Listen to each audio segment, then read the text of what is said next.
provide funding for graduates interns to be placed at the NPOs in order to strengthen our monitoring and evaluation. To this end, Bank Sita and Mersita collaborated with the department and provided funding for 18 interns who are qualified in financial management.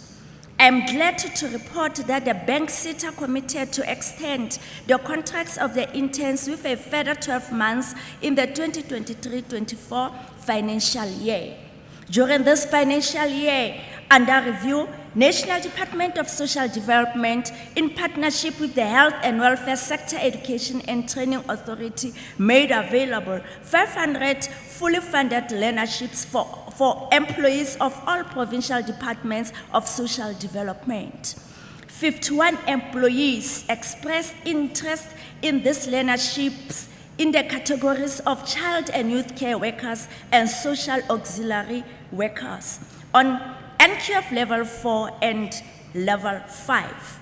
This will enhance their skills and knowledge and ensure that they provide quality and improved service to our communities.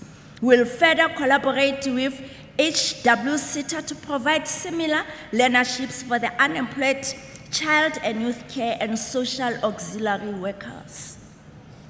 Honorable Speaker, I have further engaged the Free State Training and Development Institute to provide our department with learnership and internship in the areas of security, cleaning, and hygiene, TVET, and graduate internships. Candidates will be recruited from across the province, and this will contribute to the creation of the employment of youth in the Free State. During 2023-24 financial year, the department will fill critical vacancies at the residential care facilities, targeting nursing professionals and center managers. This will improve the delivery of services at the departmental institutions, which remain a critical implementation arm of the department. Under infrastructure planning and facilities management, we have in the previous budget speeches committed to set aside funds for the maintenance of our government buildings. Although some of the planned renovations could not be done due to budget reprioritization, we have to date managed to prioritize these institutions so as to enable us to register them. As we are all quite aware, Honorable Speaker, that these institutions that we are having within the province are not yet registered, all of them. And it clearly indicates that as the department, we are not complying. And we'll be targeting the following institutions: Leratong Child and Youth Care Center, Thabo Mofusanyana Secure Care Center, Botshabelo Old Age Home. Under Sirelesong Child Youth Care Center, Honorable Speaker, the project of renovating Sirelesong Child and Youth Care Center, which is executed by the Department of Public Works and Infrastructure, is anticipated to be completed during the first quarter of the current financial year.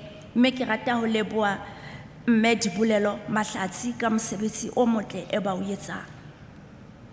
The main focus of the department is to ensure that all our institutions comply with the registration requirements. We will not tire in our efforts to ensure that our institutions are registered, because it is our firm belief that our communities deserve nothing but the best from us as a department.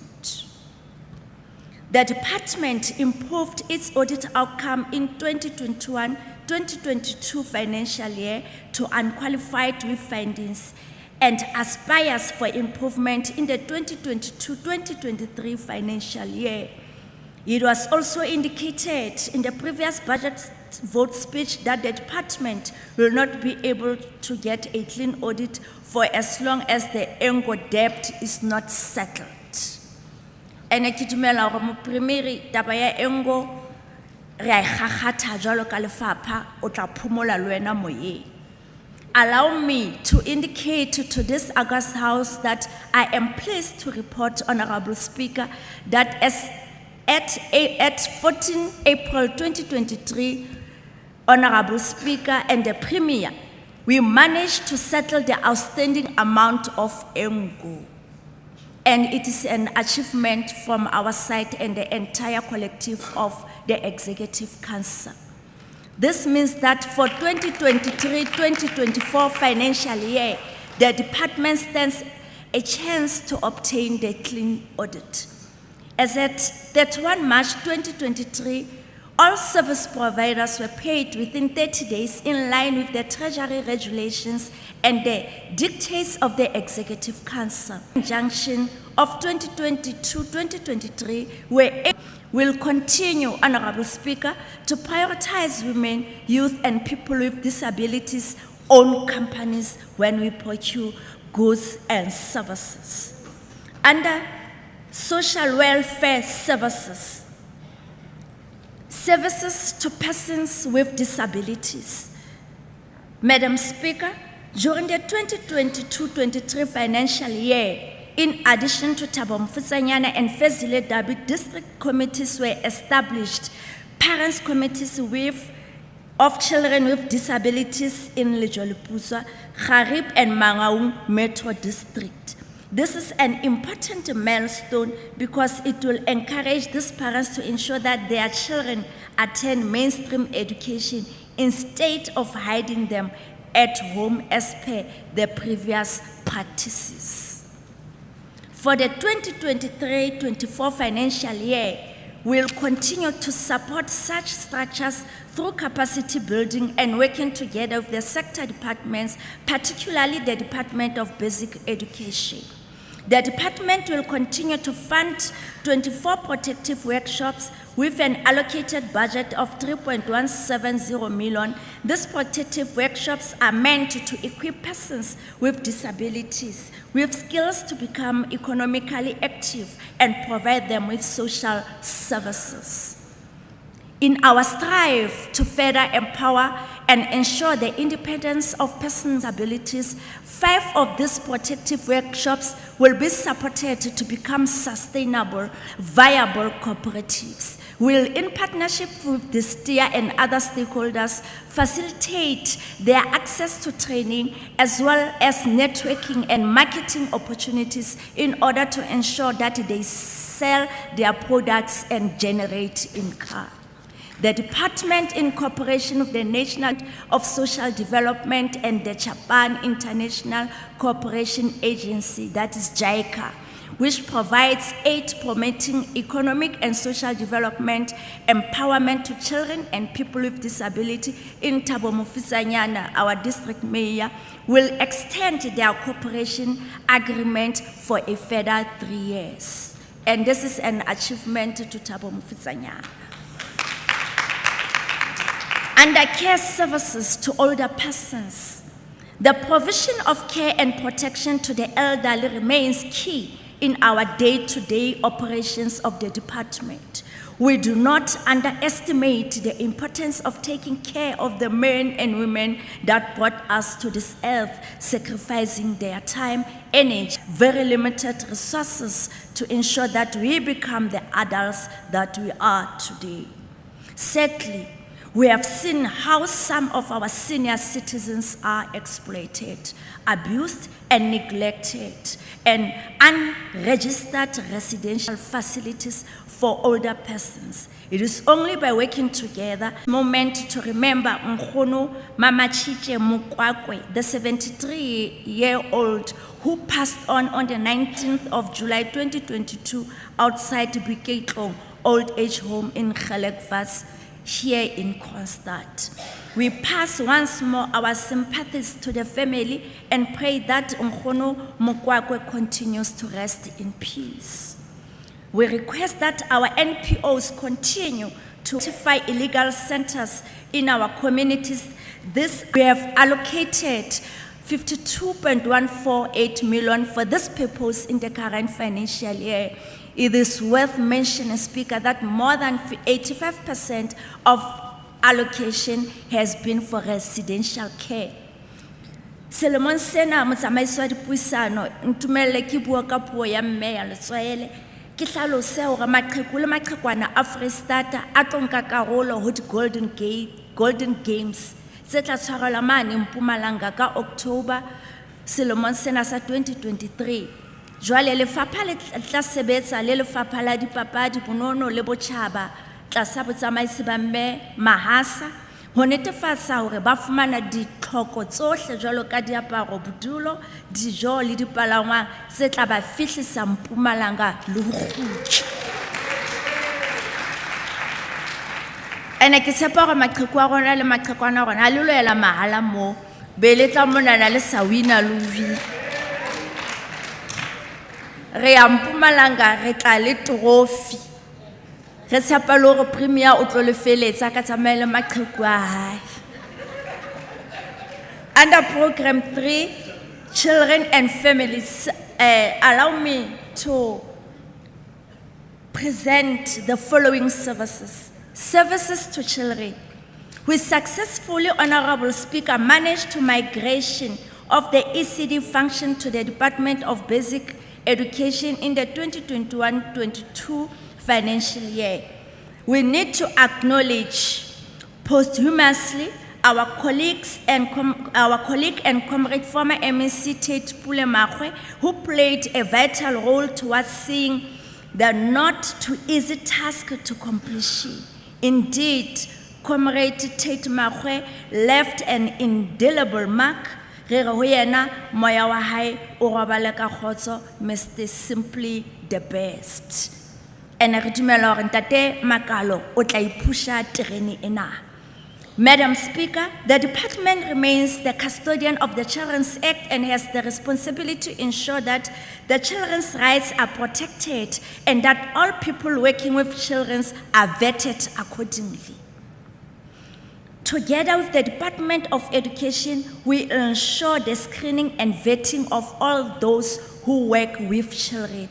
Motsamaisi wa dipuisano, re tlo sebetsa le di union kaofela tsa matitjhere kaofela ba eleng hore ba sebetsa le bana re kgathetse ke ho fumana di-reporto le di-case tse hlobaetsang boroko tsa matitjhere kgahlano le bana. Jwale re mo baleng teng re tlo sebetsa le Department of Education, re tlo ba veta re be re ba screen, are they suitable to can stand in front of our learners na ho avoid dintho tse re kopanang le tsona.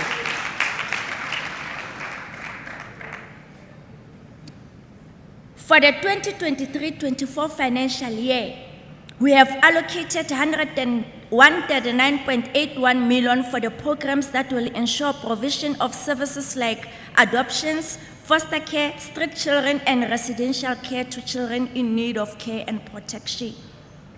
Ditshebeletso tsena motsamaisi wa dipuisano tsa tlhokomelo le tshireletso ya bana di tla nama ho fihla dibakeng tseo di sa fihleng e le mapolasing le ditoropong tse nyane, hobane re elelletse hore lefapha le tshetleile haholo ditoropong tse kgolo. Ha o sheba ditoropo tse kgolo, ha o tloa baneng re focusitse ditoropong tse kgolo ene re lebetse hore le mapolasi lona hona le bana ba rona mo. Jwale lefapha le tlo kena ka hara mapolasi le ditoropong tse nyane jwalo ka bo Arlington, jwalo ka bo Stainsrose, jwalo ka bo Edenville, jwalo re tlo kena re bona hore ditshebeletso tsa bana di a fihla le teng, re se ke ra concentrate bo Velkom fela.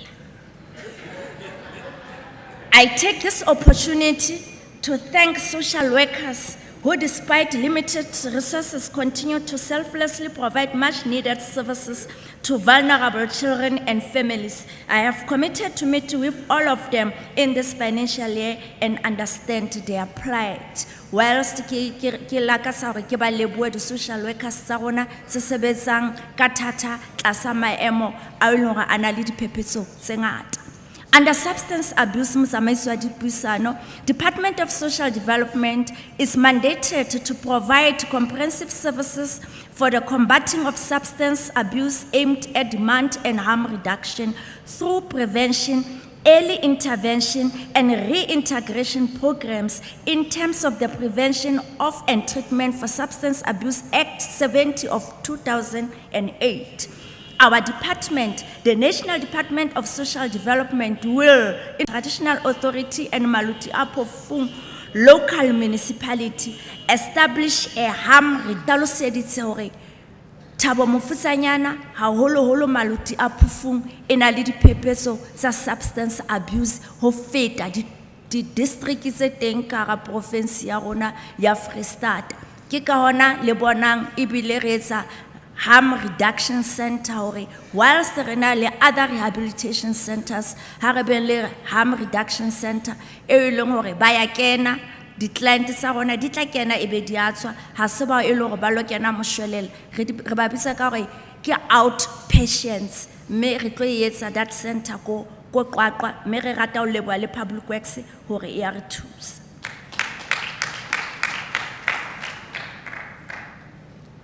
Honorable Speaker, the Department of Social Development will continue to fight the problem of substance abuse in the province. In this financial year, we set aside 8.5 million for funding of NPOs to render substance abuse prevention, service treatment services, and reintegration aftercare services. The month of September is globally dedicated for commemoration of alcohol fatal syndrome, and the Department of Social Development will this year go to QwaQwa to provide prevention services to the families and individuals affected by the abuse of alcohol.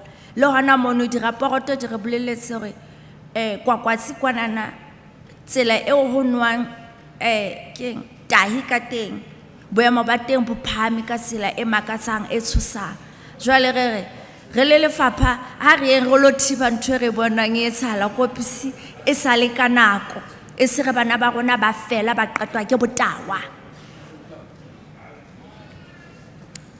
Charlotte Maxeke Treatment Center in Phuthaditjhaba continues to be functional.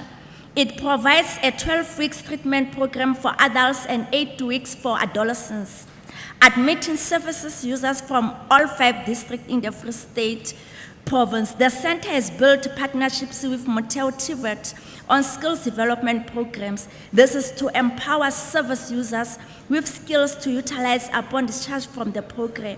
The department also works with Phuthaditjhaba Digital Hub to give short courses on skills development at Charlotte Maxeke Treatment Center. Bayers Nodie Halfway House has since admitted 115 service users who completed treatment program. Ho bohlokwa hore ke hlalose, Honorable Speaker, hore Bayers Nodie is one of the critical center in the province, and the best for that matter, because it is the only center in the country based in the Free State only. It means it accommodates all the clients from all the different provinces within the country. And Ramotlotlo le Freestata, empa ke boikarabelo ba rona hore Bayers Nodie le yona e phahamiso hobane hona le diphephetso ngata hona mo Bayers Nodie. Under Victim Empowerment Program, the fight against gender-based violence remains top of the priority for the department in the previous financial year. The department was able to launch a GBV shelter, and that shelter is in Sasolburg and also in QwaQwa. The department will, in this financial year, launch a shelter in Kharib district, Kofifontein.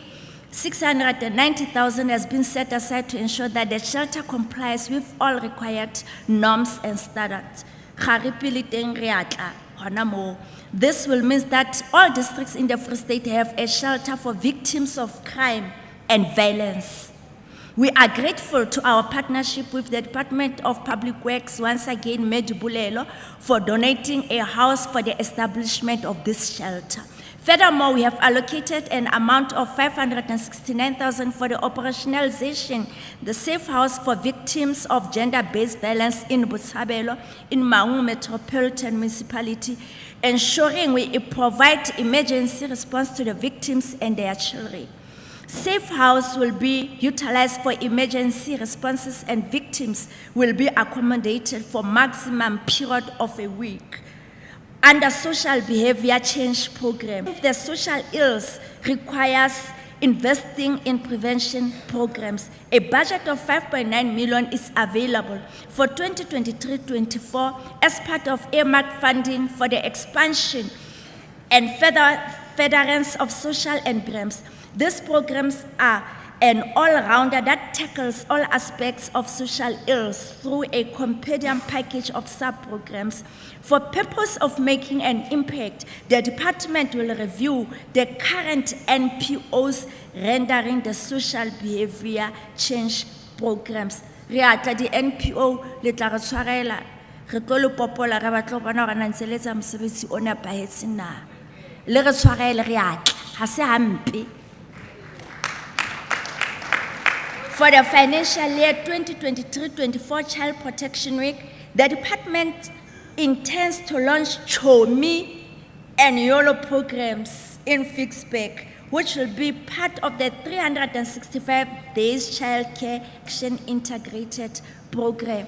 Re rata ho hlalosa hape hore re fumane di hore hona le diphephetso tse ngata mane Fixback ha ho tloha tabeng ya bana.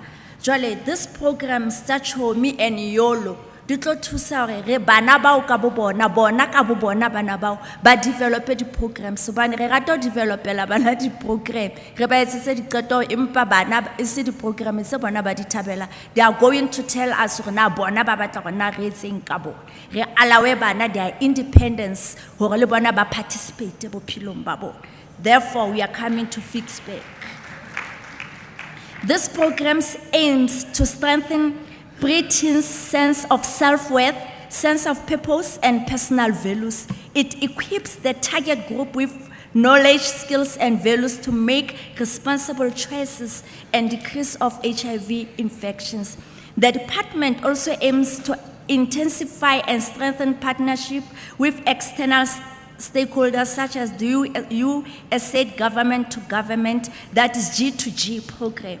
This partnership will yield positive results in addressing social ills associated to HIV and AIDS and gender-based violence. Furthermore, the partnership will create about 55 job opportunities of the youth in Legislature and Thabo Mofokeng. The G2G agreement with USAID will be in existence until 2026. Madam Speaker, in order to ensure the empowerment and reform of children in conflict with the law in our secure care centers, the department will introduce creative arts and programs and developmental programs under women development. For the 22-23 financial year, the department provided support to 2 women development cooperatives based in Zaston and QwaQwa. The 2 organizations, the 3 cooperatives in Twelem, Virginia, and Mangaung that were assisted with the procurement of opportunities to the 27 women who will have otherwise been left unemployed and destitute. Additionally, the department will allocate 1.4 million towards further support of 5 other women development cooperatives in the province. 1 per district. 33 work opportunities will be created through this endeavor, bring the total work opportunities to be created under this program to 60. Kamanswama re tlo eketsa di cooperatives tse leng hore di ntse di le teng ka Freestata.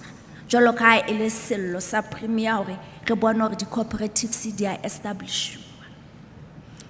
Under expanded public works program, the transfer of the ECD programs from the Department of Social Development to the Department of Education and Training led to a notable reduction of work opportunities and FETs created by Department of Social Development. Compared to the 6,000 plus work opportunities that we had managed to create in the previous financial year, we have managed to create 1,300 work opportunities from both the incentive grant and the equitable share allocation. Under poverty alleviation and sustainable livelihood, the department continues to partner with NPOs to implement poverty reduction initiatives to give vulnerable households access to nutritious meals and developmental programs, while also facilitating the linkage of cooperatives with economical opportunities. To this effect, 9.6 million was spent in the previous financial year to sustain the existing community nutrition and development centers, CNDCs, and establish 4 new ones in a bid to extend the footprint of the department. Honorable Speaker, allow me to take this opportunity to thank the royal houses of Bakwena in QwaQwa, Batlokwa, also in QwaQwa and Barolo in Tabanchu, for graciously working with the department to establish 3 of the new CNDCs, ensuring that an additional 678 individuals were given access to nutritious meals in the last 2 quarters of the financial year 2022-23. Under Food and Clothing Bank, Honorable Speaker, in the previous budget speeches, Honorable Speaker, we had committed to complete the provincial food and clothing bank at the Hamilton House in Bloemfontein. We are proud to announce that the renovation of the structure allocated by the Department of Public Works and Infrastructure has been completed and will be calling out for proposal for sustainable NPOs for the operationalization of the center in the current financial year. We will work, Honorable Speaker, with our sister Department of Cooperative Governance and Traditional Affairs on the Disaster Relief Center and ready the province for the disaster response. Under Youth, Speaker, as part of developing and implementing support programs for youth in the Free State Province, we spent 622,000 to provide support to 2 youth organizations in the food security sector in QwaQwa. The organizations, Albumen Agriculture Primary Cooperative, is involved in the poultry industry, specializing in the sale of eggs, while Makwan Arts and Food Security Organization specializes in crop farming.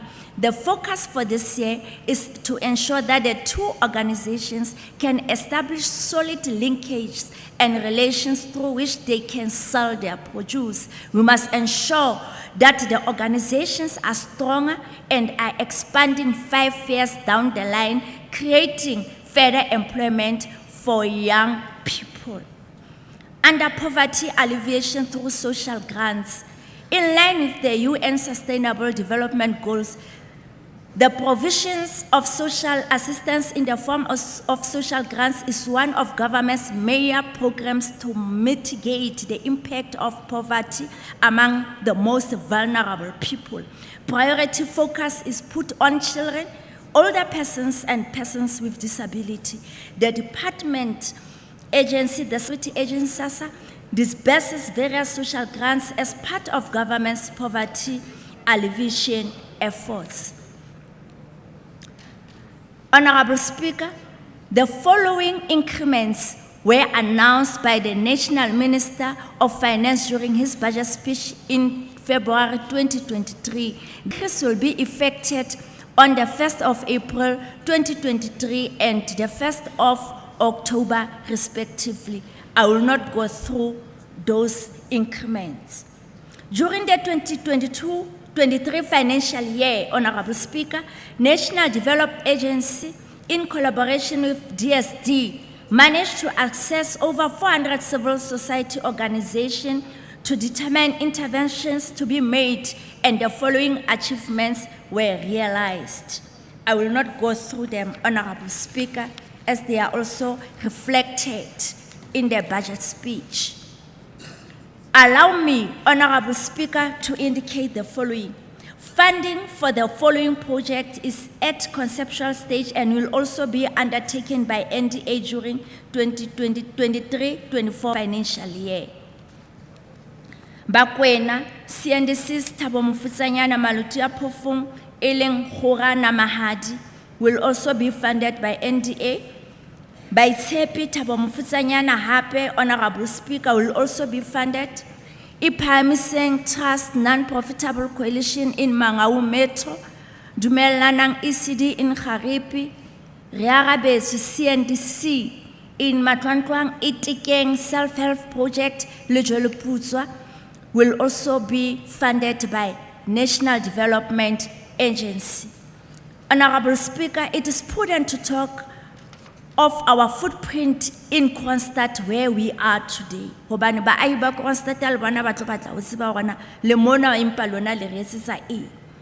The total number of social grants excluding SRD, which is the 350 in Constat, is 92 million paid to the tune of 89 million per month. Social development is also investing 8.1 million in Constat for provision of services, and they are as follows, Honorable Speaker. Services to older person, 1.4 million. Services to families, 125. Services to persons with disabilities, 328. Child care and protection, 1.85 million. HIV and AIDS, 1.5 million. Poverty alleviation, 268,000.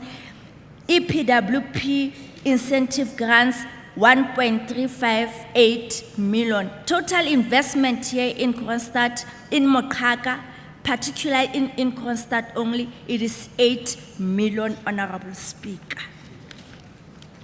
In conclusion, I wish to thank and appreciate the support of our Honorable Premier Ntate Mokolo Sidukwana, and wish him well in his tenure as the Premier of the province and the Executive Council. Let us appreciate with gratitude the work and support of the Portfolio Committee on Education, Health and Social Services and the Provincial Public Accounts Committee.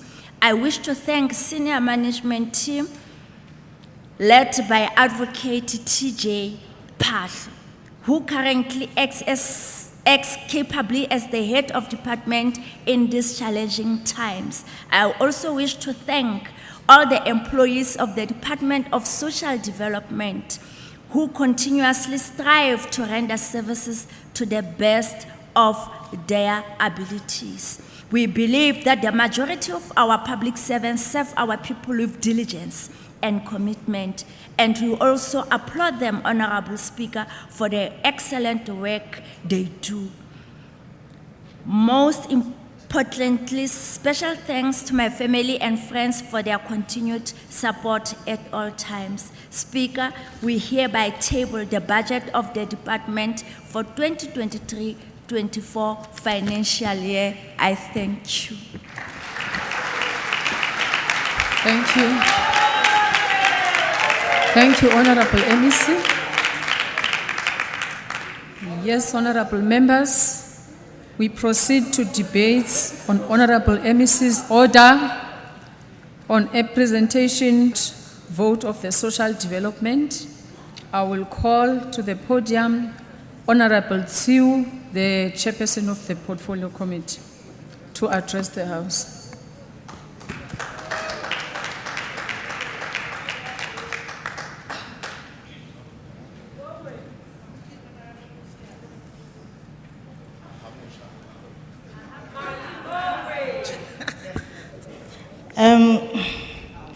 Kaleboha Speaker,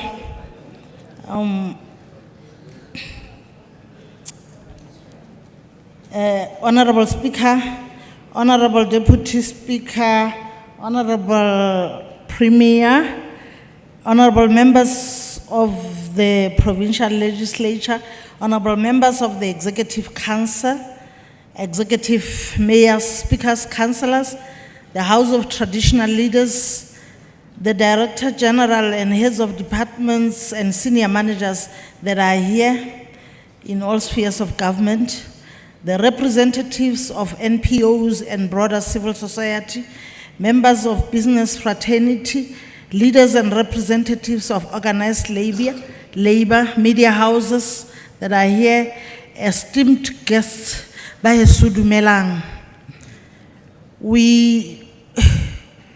We stand here to support the budget as presented by MEC Koloi. And we also want to applaud you for appointment in this department. And we know that you are capable to run with the baton. We are glad that you reflected on the plans that you have presented in your budget speech, and we think they are indeed relevant.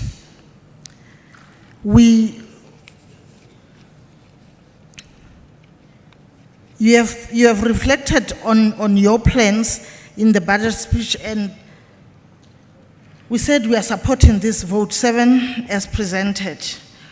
The plans are relevant and you are committed to innovatively do more with the limited budget that we have just presented. That has been decreased by the whole 3.6%. Under Program 1, Honorable Speaker, we note and appreciate the improved audit outcome of the department of the previous financial year 2021-2022 to unqualified with findings. We know that, and MEC said so, that the department aspires to do more to get clean audit, and it is possible. We also note the improvement in the percentage of employees that are employed in this department, employees with disability. And this is going to be, it must serve as an example to other departments. We also note and acknowledge that more critical posts will be filled in this financial year. The department is also looking at the fact that the LGBTQI community are not left out. We are happy and proud that the department has finally managed to settle the ENGO account, which was causing the department to experience fruitless expenditure because of high interest charges against the department. We note again with interest the plans of the department to renovate the residential institutions. This means that the department will ensure that children, people with disability, and older persons that are residents in the facilities are housed in convenient, habitable conditions.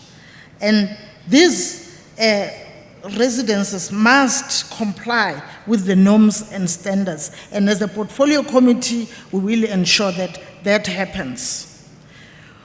We applaud the department for prioritizing women companies in their procurement. The department has planned to invest 15.1 million in these women companies. And this says a lot about the department and women empowerment. They are also looking at co-ops in Zastron, QwaQwa, Dwelling, and Virginia, including 5 new women co-ops in this financial year, where 1.4 million will be invested. And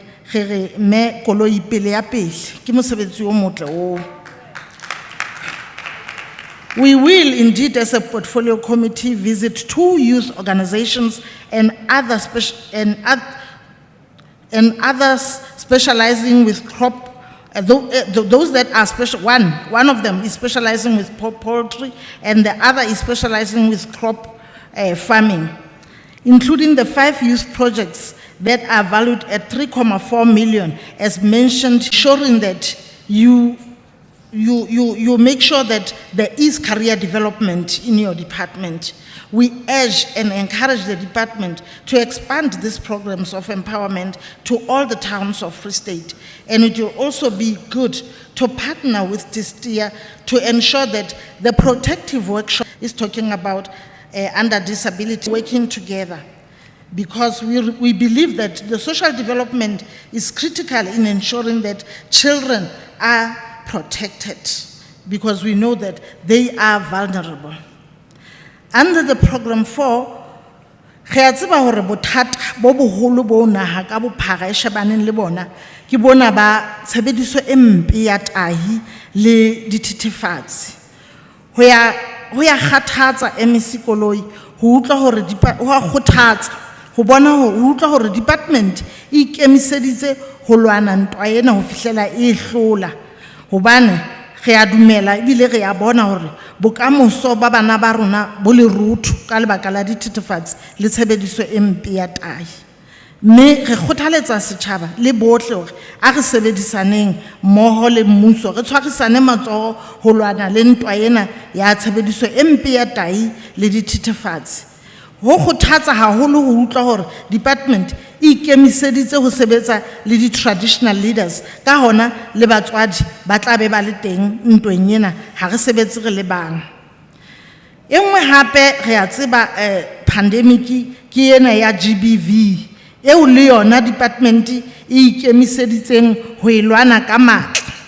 Empa re a tseba hore ha o no ba bonolo ho department ho hlola ntwa ena haebe re sa sebetse mmoho re le setjhaba re thuse department hore e hlole dintwa tsena tseo re bonang hore di tla imela naha ha nako e ntse e ya. Funding NPOs is also job creation for the people, and re thabela hore department e santsane e ikemiseditse le ka motsotso ona ho etsa bonnete ba hore e funda di NPO. Ho mpang ho kgathatsa MEC kore tse ding tsa di NPO ha di etse seo ba tlameileng ho di etsa, mme ho tla ba bohlokwa hore as the portfolio committee re di tjhakele di NPO tsena ho etsa bonnete ba hore ditjhelete tseo e bang lefapha le di isa ho bona le di tsetela ho bona di etsa tseo ba itseng ba tlo di etsa, mme re bone di thusa department hore di tle di atlehe mandating wa bona ho etsa bonnete ba hore ba lwantsha tlala. Tabeng ya di shelter tse tlotla di ntlafatswa re thabela ho MEC, mme re a leboha ho bona hore indeed we ikemiseditse hore batho ba rona ba dule moo ho leng safe, moo ho hlokahalang hore ba ka dula teng. Mme re le portfolio committee e tlo sebetsa mmoho le lefapha lane la bophelo ho etsa bonnete ba hore baimana ba rona ba tseba hore motho a mmeleng ha tlameha hore a sebedise tahi hobane ha lematse yena fela, empa o lematsa le lesea leo la le jereng, mme bana bao ba tla ba sa itekamanela e tlo ba morwalo ho department ya social development. Ha re thusaneng setjhaba sa heso re tloheleng ho sebedisa tahi. Poverty reduction initiatives in mitigating factors and conditions of livelihood ke nngwe ya dintho tseo department e tsetelang ho tsona e di supportang, mme re a leboha MEC Koloi ho bona hore le ikemiseditse hore re lwantshe tlala ka hohle hohle. As we mentioned before, Madam Speaker, the global economic situation is affecting all, not just this country. Our country cannot ignore to take care of children, older persons, and persons with disabilities. The cost of living is increasing and it necessitates adjustment in the budget. But indeed, we have seen that the budget of social development has been reduced, but they are innovative enough to make sure that they will cover and do what they need to do to make sure that they deliver on their mandate. I thank you, Honorable Speaker. Honorable, thank you, Honorable Member. Honorable Klute.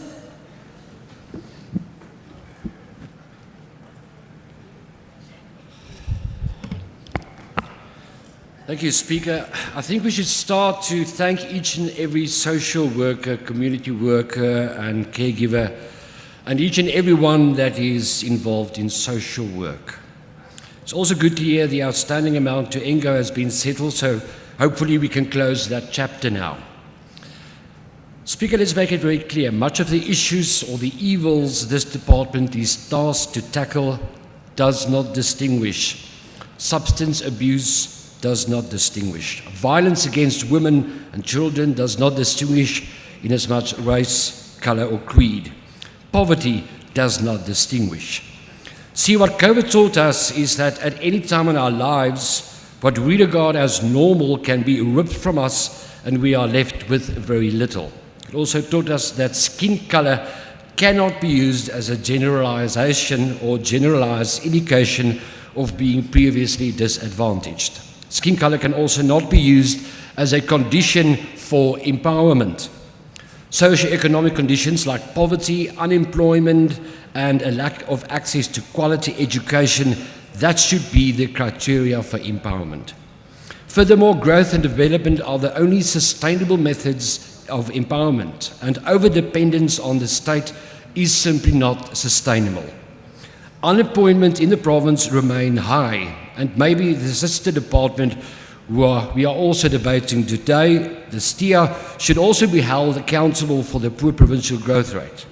Ultimately, poverty reduction initiatives should be focused on economic growth. We need substance abuse treatment centers such as Charlotte Makeke, but the reality is that overcrowding is a reality unless the people of the province are not empowered. Now, on the topic of substance abuse, I recently spoke to a social worker who indicated to me the biggest threat to our province is drug and alcohol abuse. And in most cases of violence against women and children, substance abuse was a contributing factor. Now, to fix this is no easy task, MEC, and it's a noble cause. In fact, anyone who thinks he has a very quick fix is a little bit out of touch of reality. It's an old age problem, or rather age-old problem since the dawn of humankind. But I will repeat what I said during the debate last year. Ask any rehabilitated person what his or her rescue was and still is, and they will tell you a good program to follow, support from their friends and families, and work. Ultimately, Speaker, we need to get people working. I thank you. Thank you. Thank you, Honorable Klute. Honorable Chabalala.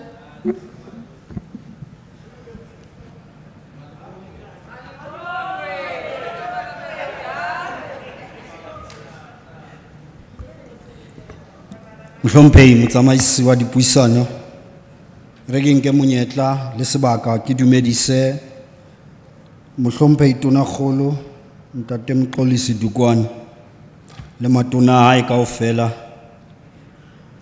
ditho tsohle tsa lekgotla la ketsamolao ya Freistata,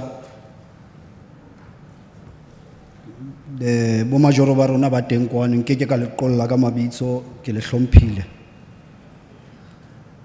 Makhansela a rona a teng kwano, marena bohle ba lokelwang ke tlhompho, batho ba bohlokwa haholoholo maphelong a rona, setjhaba sa rona, ke re kgotso. Honorable Speaker, the African National Congress has a strong commitment to social development, and we view it as a key aspect of our vision for a just and equitable society. Re a o leboha Honorable Metsidi Koloi ka ditekanyetso tseo o seng o di tekile kwano, ebile le nna ke ema ke le setho sa lekgotla la ketsamolao, empa pele ho ba setho sa lekgotla la ketsamolao ke setho sa mokgatlo moholo wa African National Congress, ke ema mona ebile ke supporta budget ya hao mme wa ka. The ANC believes that social development should be a priority area for government, and that there should be a comprehensive and integrated approach to addressing social challenges. Our glorious movement, the ANC, has long recognized the need for dedicated Department of Social Development to coordinate and implement policies and programs aimed at improving the quality of life. Honorable MEC Tshidi Koloi, nna ke nahana hore wena le HOD ya hao le lokela ho etsa bonnete ntle le tshabo, ebile ke maketse ka sheko lena ke ne ke bona screen mane Honorable Speaker, mara se le sa lokiswa. Ke ne se ke nahanne hore dikgomo tsa ha tshiu sedile ka lehlakoreng la ntate mara ba le ba lokisa lebitso moo. Jwale ne ke utlwa ke thabetse ha Honorable Klute a bua ditaba tse nepahetseng ebile a supporta le lefapha lena. Lefapha lena ke le bohlokwa haholo bophelong ba rona, ke lefapha leo ka nnete re lokelang ho etsa bonnete ntle le tshabo. O bona bothata ba rona MEC Koloi, re na le tshabo ha re sebeletsa setjhaba, hobane re tshaba bana ba ka lehlakoreng la letsoho le letshehadi hore mohlomong ba tla bua. Mosebetsi wa bona ko bua, mara sa rona ko etsa bonnete ba hore ditekanyetso tseo re di beileng pela setjhaba re se ke ra iphumana re sa di atlehise, hobane re tlo fetoha batho ba sena nnete mahlong a setjhaba. Under the anti-gang strategy, Honorable Speaker, the ANC welcomed the comprehensive anti-gang strategy presented by the Honorable MEC. The strategy is aimed at addressing the problems of gang related violence in our localities. Jwale re re mmoho le setjhaba, mmoho le batswadi ba rona, a re etseng bonnete ba hore re a kopanang re bangatana e le nngwe ho sebeletsa setjhaba ntlheng ena ya di anti-gang. Honorable Speaker, on the funding on NPOs,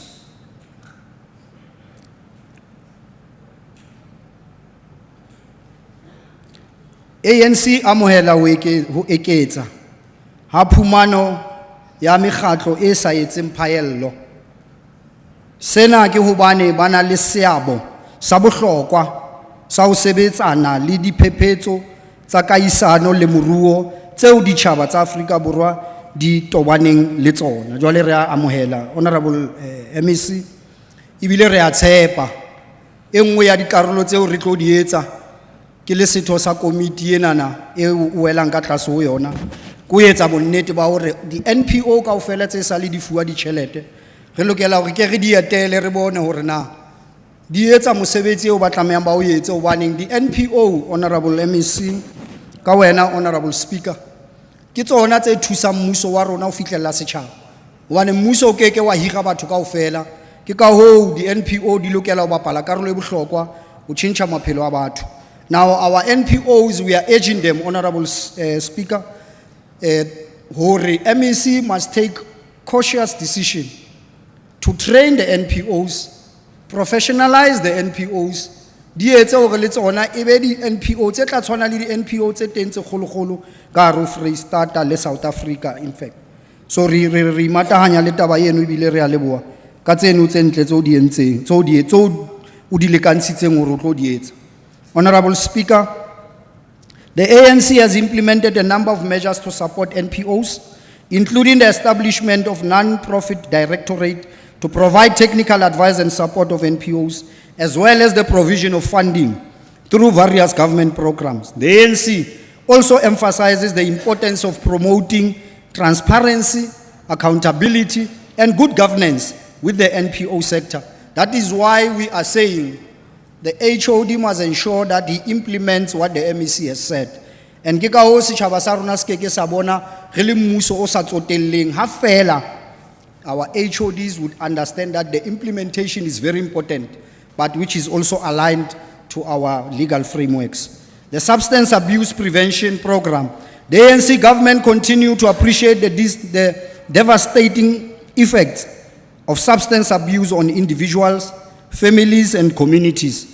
As such, we must advocate for prevention and treatment initiatives that addresses the root causes of addiction and provide support to those in need. Re a kopa hle letona la rona le Khabane ha re ka etsa bonnete fela ba hore di NPO tse sebetsanang le taba ena ya drug abuse le tsona hleng a dinkello hlohong hobane bana ba rona ba nkuwe ke dithethefatsi matsatsing ana hona jwale, bana ba rona ba nkuwe ke dinyaupe ka lebaka la hore tse ding tsa dintho re le mmuso re ke ra kgona ho di fihlela. So let us use these structures to ensure. That is why I'm calling upon the MEC to professionalize all our NPOs to look like the real NPOs of government and ensure that we support them fully.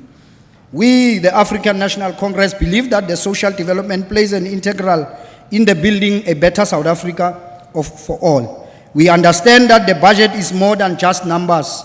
It is a tool for ensuring that we allocate sufficient resources to meet the needs of our people, particularly the most vulnerable and marginalized.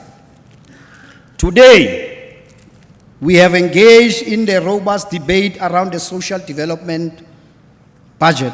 We are pleased to note that there is a consensus among all parties that we need to invest more in education, healthcare, social services, and other critical areas to ensure a more equitable and prosperous society. We acknowledge that there may be differences in opinion regarding the allocation of the resources, but the ANC is committed to ensure that every rand is spent efficiently and effectively to benefit the people of the Free State. We firmly believe that the social development budget is not just an expense, but rather an investment in our future by prioritizing the need of our people, we can build a is left behind. Ke ka hoo re reng re le mokgatlo ona o tshwereng puso. Re tla etsa bonnete ba hore setjhaba sa rona se sebeletswa ke mafapha ka botshepehi le ho etsa bonnete ba hore setjhaba le sona se be accountable, Honorable MEC ka wena, Honorable Speaker. Hobane the most of the NPOs se ileng tsa fuwa ditjhelete ha se hangata re etsang oversight ho checka bonnete ba hore di fihlella seo mmuso o se planetseng. So ke ka hoo ke reng kgothaletswe re etsang tjhaba sa heso. The NPOs, they've got capacity to employ, and the NPOs, they've got capacity to change the lives of our people.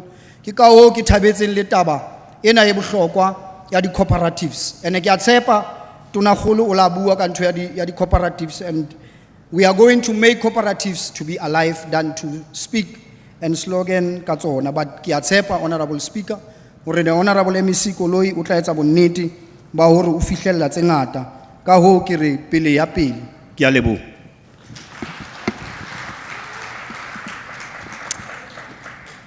Thank you, Honorable Member. Honorable Members, we once more don't have somebody to debate. In fact, the economic freedom fighters are still not in the House, as it has been a trend since the beginning of this appropriation bill process. But I need to inform the House that the matter has been referred to Ethics Committee. We are hoping that Ethics Committee is going to do its work so that we can come and report to the House. I will now call Honorable Litsoha Matai to come and address the House.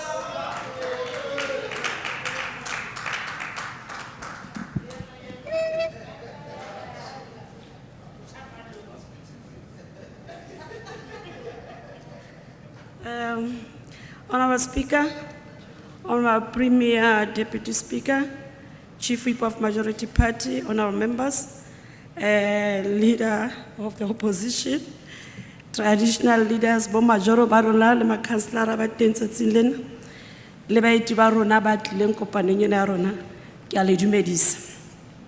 Madam Speaker, I'm taking this podium to support and appreciate the good work this department is doing. A caring organization such as the African National Congress demand of us to build a caring society where women and children will be treated with dignity.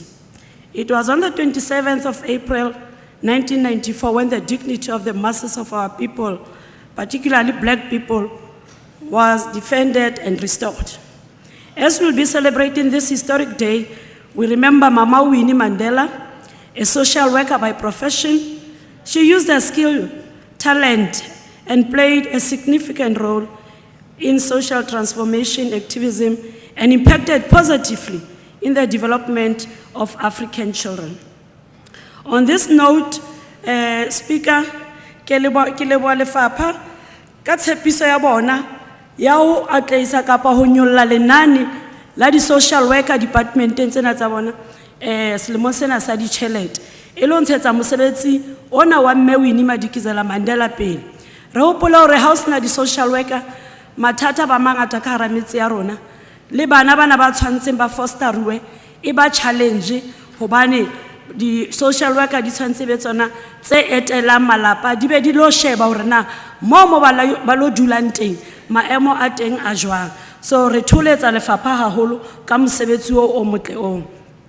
Maybe lentse re tshorere freedom ena e re buang ka one re filweng ke bona bo mme Winnie Madikizela Mandela bana ba re fa matla hore ebe re eme mona tsatsing lena re lokolla kapa re hlokomela bana be long hore ba hloka tshehetso ya di social workers kaofela ba la re bua ka di drugs abuse re bua ka di social workers ha re bua ka foster children re bua ka di social workers. Speaker, allow me to pay homage and my regards to many other heroes and heroines, especially our forebears who were steadfast on their conviction to condemn and reject apartheid regime. To affirm my point, I talk of Solomon Mahlangu. Even when he was facing death, he never compromised on his mission, and he spoke freedom for his people. I talk of Bram Fisher, who was a white man but chose to be on the side of the oppressed of South Africa. The freedom did not come cheap, Black people in our township paid with their lives, some disappeared, and still they are not being accounted for by the de Klerk regime.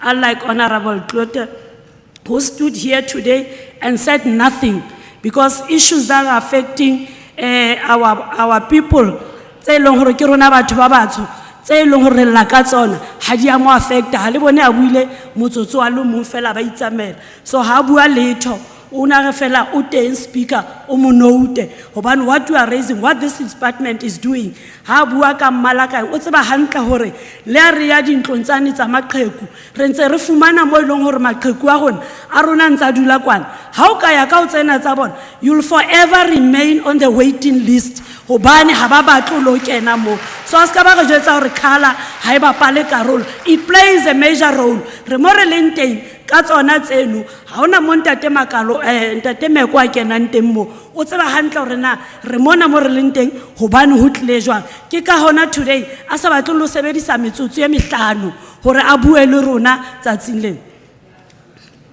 Ha o bone le yona ditsamaiso tsena ka ha re tlo etsa diphetiso tsena tsa di vote, ha ba tlise le batho bana ba claimang ba constituency ba hobane ba re bue le lona re le bang bona, they just come here to mark a register, and re tlo bua hobane re batla ho jetsa re mmuso wa ANC o so entseng hakana o hlokometse batho ba kae, mme ha ba tlo re kgathatsa matlo. Rona ANC re rumme hore re tlo bidla setjhaba, will carry that struggle against poverty, inequality and underdevelopment. And ke se lefapha lena le se etsang hona jwale tje, ke a kgola le ke mission wa bona ka ntle ho mandate yona ANC ha ke kgolo bana le matlamang. These triple challenges mentioned above continue to weaken and undermine the living standards and livelihoods of majority in our communities. Speaker, the people of Free State must derive comfort that a caring ANC government will never abandon them. It will always use all the necessary means to address their problems. Hence, the budget vote tabled by this Department of Social Development is biased to the poor of the poorest. It is deliberately designed to lift up the poor, the old aged, the orphans, the children, and people with disabilities from the gloom of harsh economic distress. Ke ka hona he le tona ke tlo ipiletsa lo portfolio committee rona ha re tsweng letsholo re lo tsebisang setjhaba sa rona ka ditshebelletso tse leng teng mona e re ha re bua ka old age grant, ha re bua ka CSG, ha re bua ka foster care, ha re bua ka disability, ha re bua haholo ka bo grant aid in Melitona e le hore batho ba bangata ba rona o tlo fumana ba sa etse hore ha o so hlokometse motho a kgola pension hona le ena e nngwe re ikenyang re re ke grant in aid hobane wena o hlokomela motho ba e apply ke a bona ke mmuso wa African National Congress wa deliver le ena ya care dependency honorable member ha re tsweng letsholo re etse di road show mo re tlo ba tsebisang ka tsona hore ha ntse ba batla airtime ya top up le lefapha lena last year ka June le la tla ka engwe ya re a top up ho ba hlokomedi e bitswa top up le yona ha re tla setjhabeng re tlo ba tsebisa ka hore grant eo e teng ba e sebedise.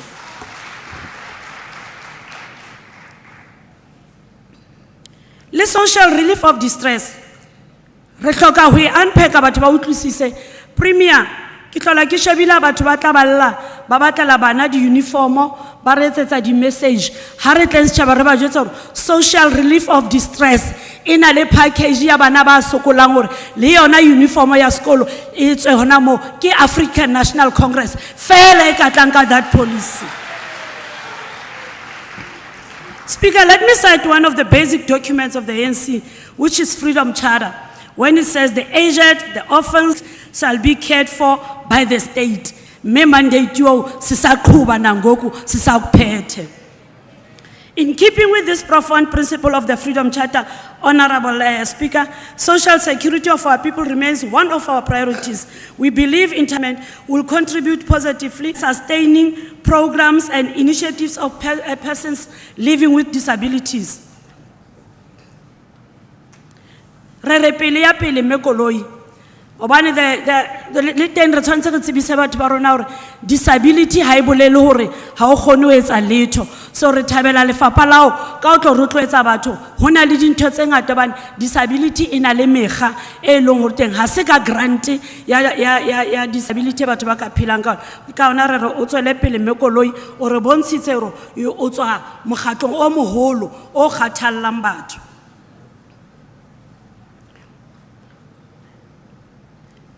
Even those speaker who never thought they will be cared for under this government, their dignity is guaranteed.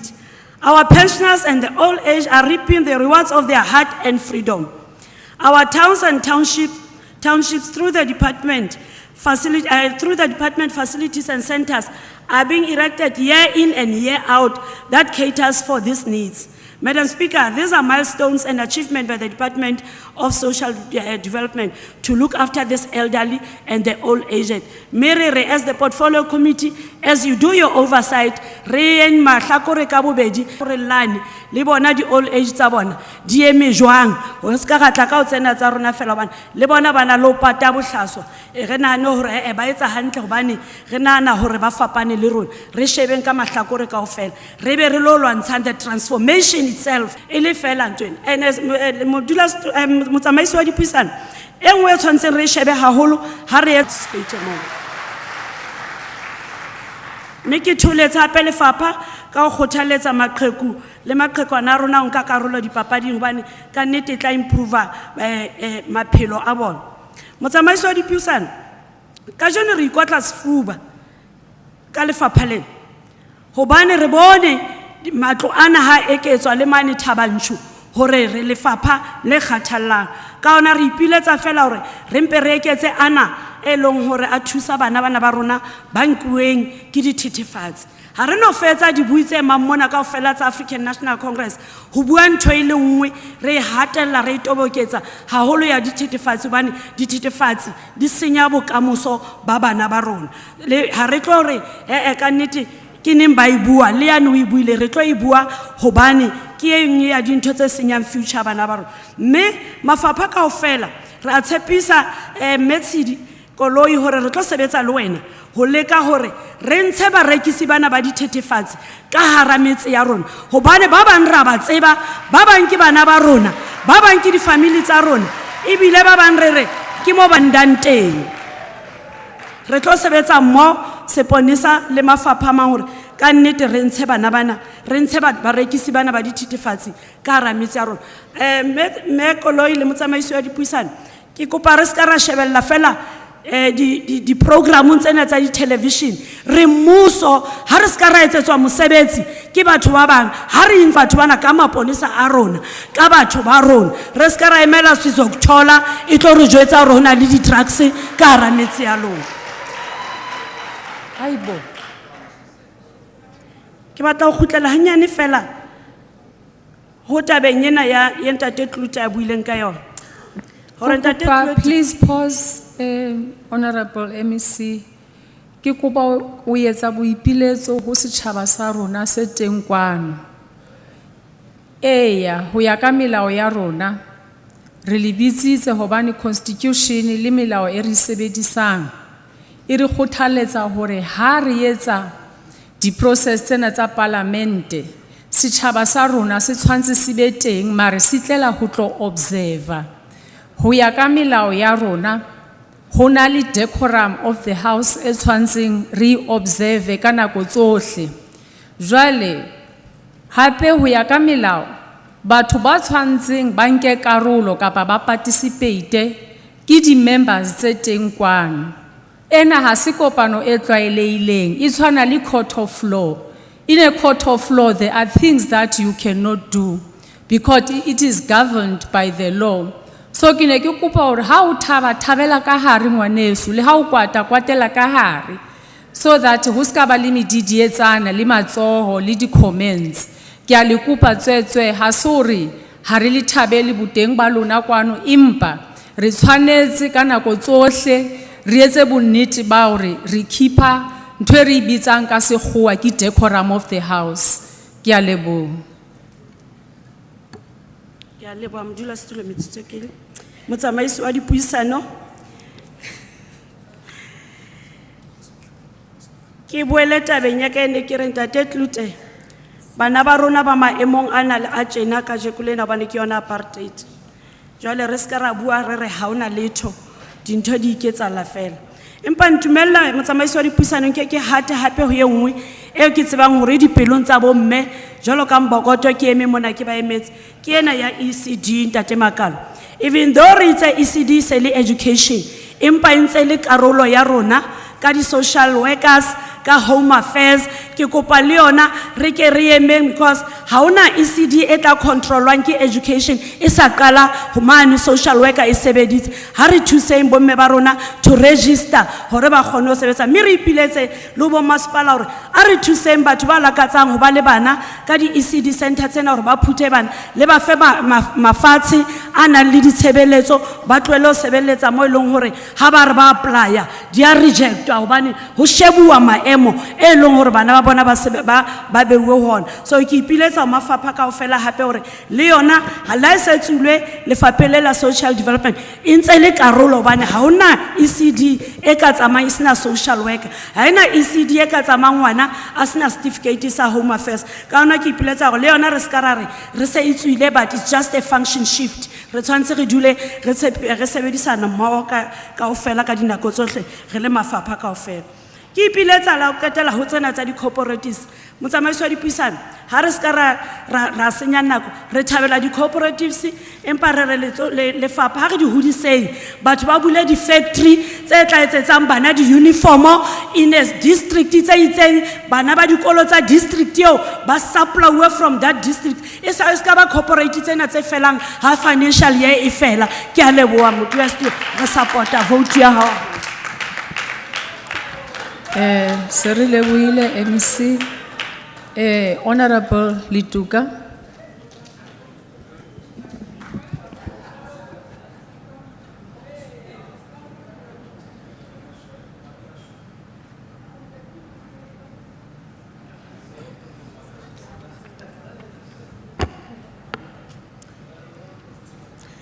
Honorable Speaker, thank you very much for the opportunity you afford me to address this august house of the legislature.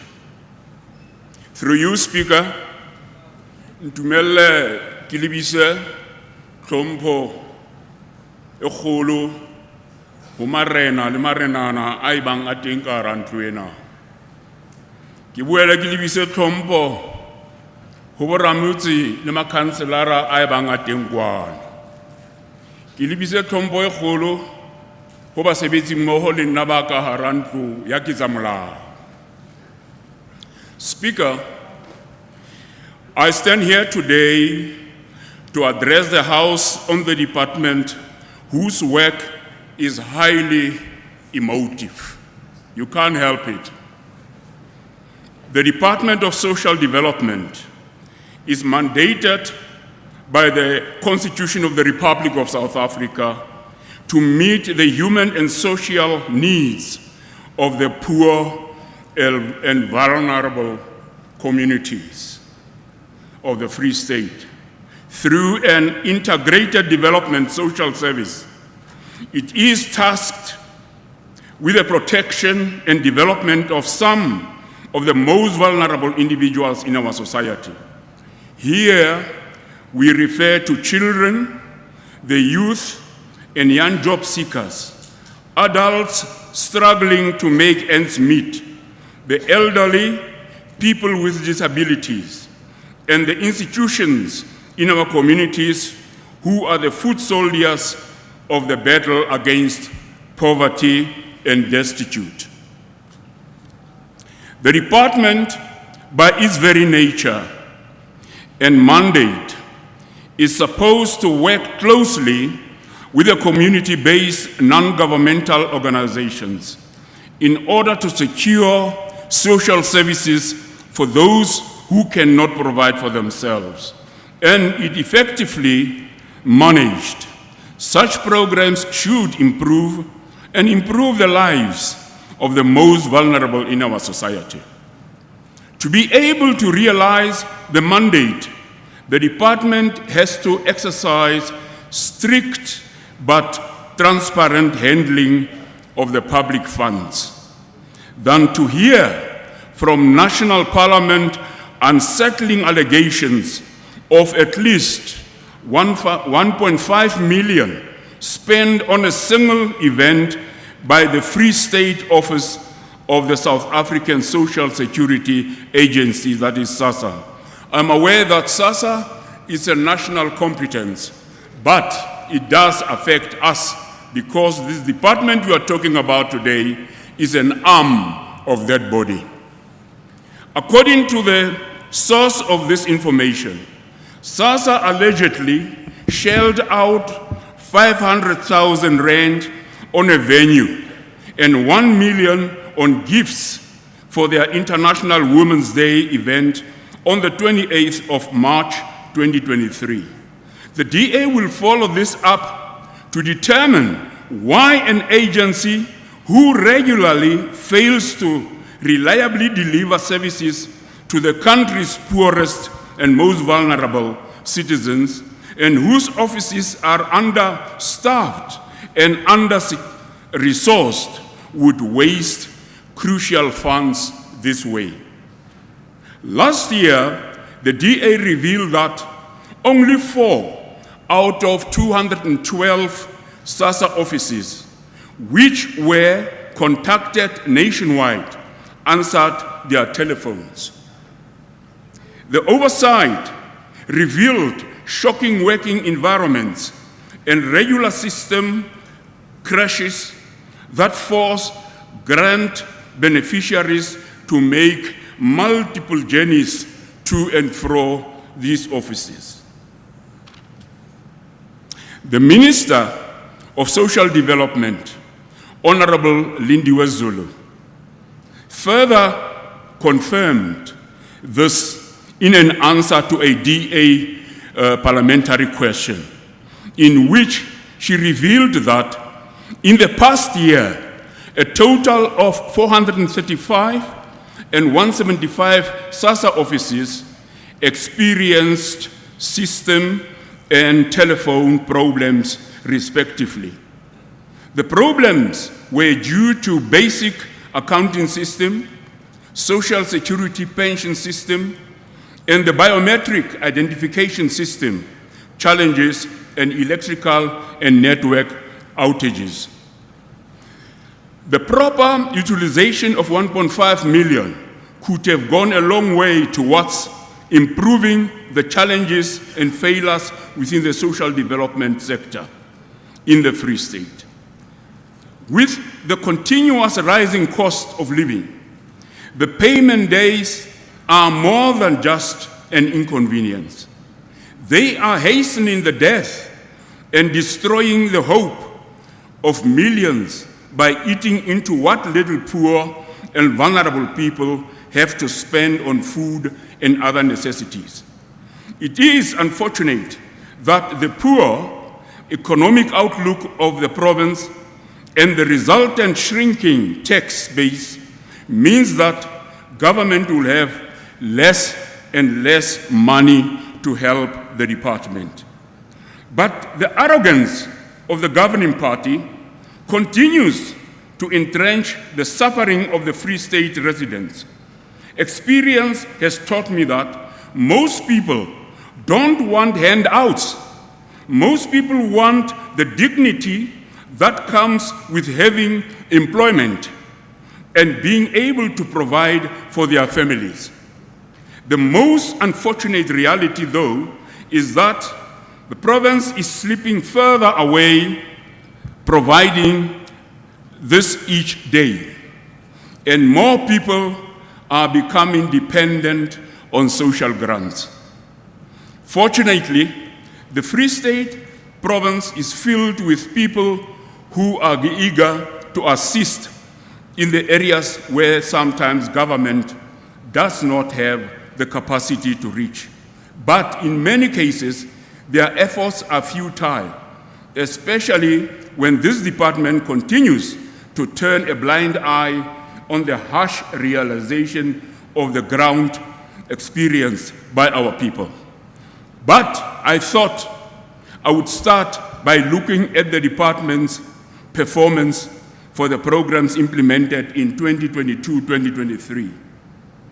Under the program for children and families, the department has an achievement rate of an eye-watering 38%. Madam Speaker, in university terms, this represents a fail. This is simply not good enough. However, it gets worse.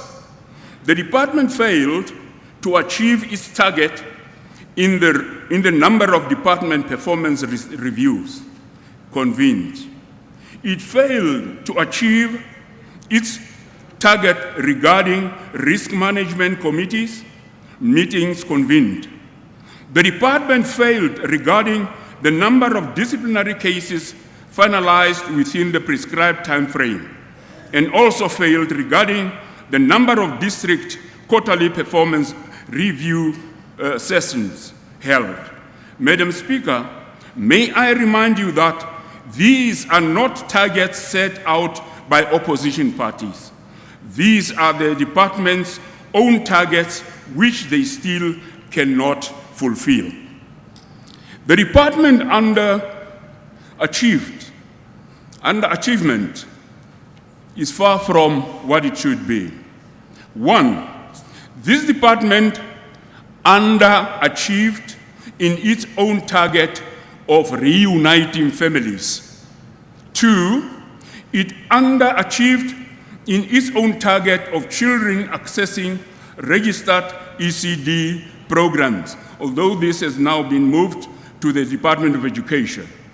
It is underachieved in its target of subsidizing ECDs through the conditional grants, and it again underachieved in providing care and protection of children in child and youth care centers. It is clear this department is a total failure. Mekoloi, this needs to be attended to. These are just some examples of how a great initiative with funding already secured and which has the potential to improve the lives of people in the community falls flat on the face of the ANC government. I regard this as a ticking time bomb ready to explode at any moment. Madam Speaker, the Free State is a youthful province, yet most of our youth are unemployed, on the streets joining gangs, and involved with drug peddlers. More needs to be done for the future of this province. Our youth are often the most vulnerable individuals in our society. Our youth in the province shows unmatched promise, but the ANC government continuously fails them by not fighting unemployment, by not offering effective programs that promote our youth and their skills. And they are failing our youth by adding to the ill that corruption and cadre deployment. This department has trodden on the loyalty of your supporters to advance your interests. You neglect the most vulnerable and continue to walk to the sound of trumpets as if you have accomplished something. The DA believes that opportunity is the vehicle through which all South Africans can be empowered to live lives that they value, to pursue their dreams, and to develop their full potential. This belief lies at the core of our vision of an open and equal opportunity society for all. Let us look at the backlog in this department. Madam Speaker, it is reported, scientifically so, that clients awaiting assessment in the Free State is a whopping 2,212 people. The number of the TDGs as well is a very huge number. The picture does not look good at all. The following is another example that the department is struggling with. When it comes to the disability grant backlog, those that needed to be assessed, the number is also not small. It comes to 2,212. Those who are awaiting assessment. Speaker, it may be necessary at this stage to look at what the Auditor General has to say regarding the department. Program number 1 of administration. The AG says the program has an over expenditure of 11.130 million, compensation of employees, goods and services. Program 2, social welfare services. The program had an underspending of 6.870 million, underspending. Program 3, children and families. The program underspent with 24.205 million. However, the economic classifications of employees and households overspent. You see, in those areas where they're supposed to be spending a lot, they are underspending. Program number 3, children and families. The program underspent with 24.205 million. However, the economic classification of employment and household overspent. Program 4, restorative services. The program underspent with 4.48 million. However, the economic classification of employees and households overspent. Program 5, development and research. The program underspent with 1.340 million. However, the economic classification of employees and households overspent. The AG completes her report by saying, I quote, effective oversight and consequence management is needed to improve accountability for a sustainable impact on service delivery, unquote. Speaker, one shudders when thinking of the state of our social services in the Free State. A simple example would be the total collapse of post offices service, a service that is utilized by the department to distribute vulnerable individuals' grants. The ANC government is in it to fill their pockets and leave the citizens of this province with the scraps. It has never been more evident than change is needed in this province and for our people. On the basis of the above provided information, Madam Speaker, and evidence that the DA has gathered, the DA cannot and will not support this budget. Because Honorable members, order please.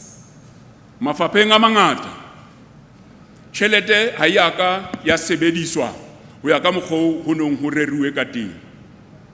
Ba entse underspend, ha ya sebetsa ho latela maqheka a neng a beuwe fatshe.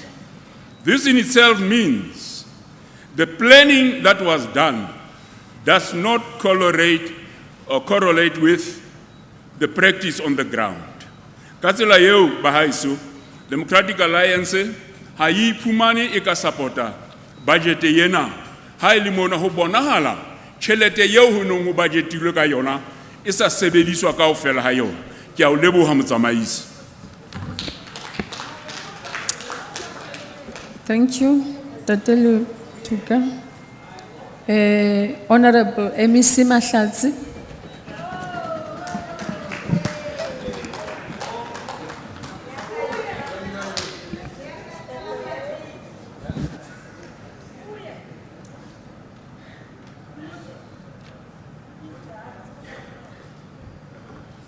Thank you, Honorable Speaker, Honorable Premier, the Chief Whip of the Majority Party, the African National Congress, honorable members, people of the Free State, Dumelang batho ba Mqhaka.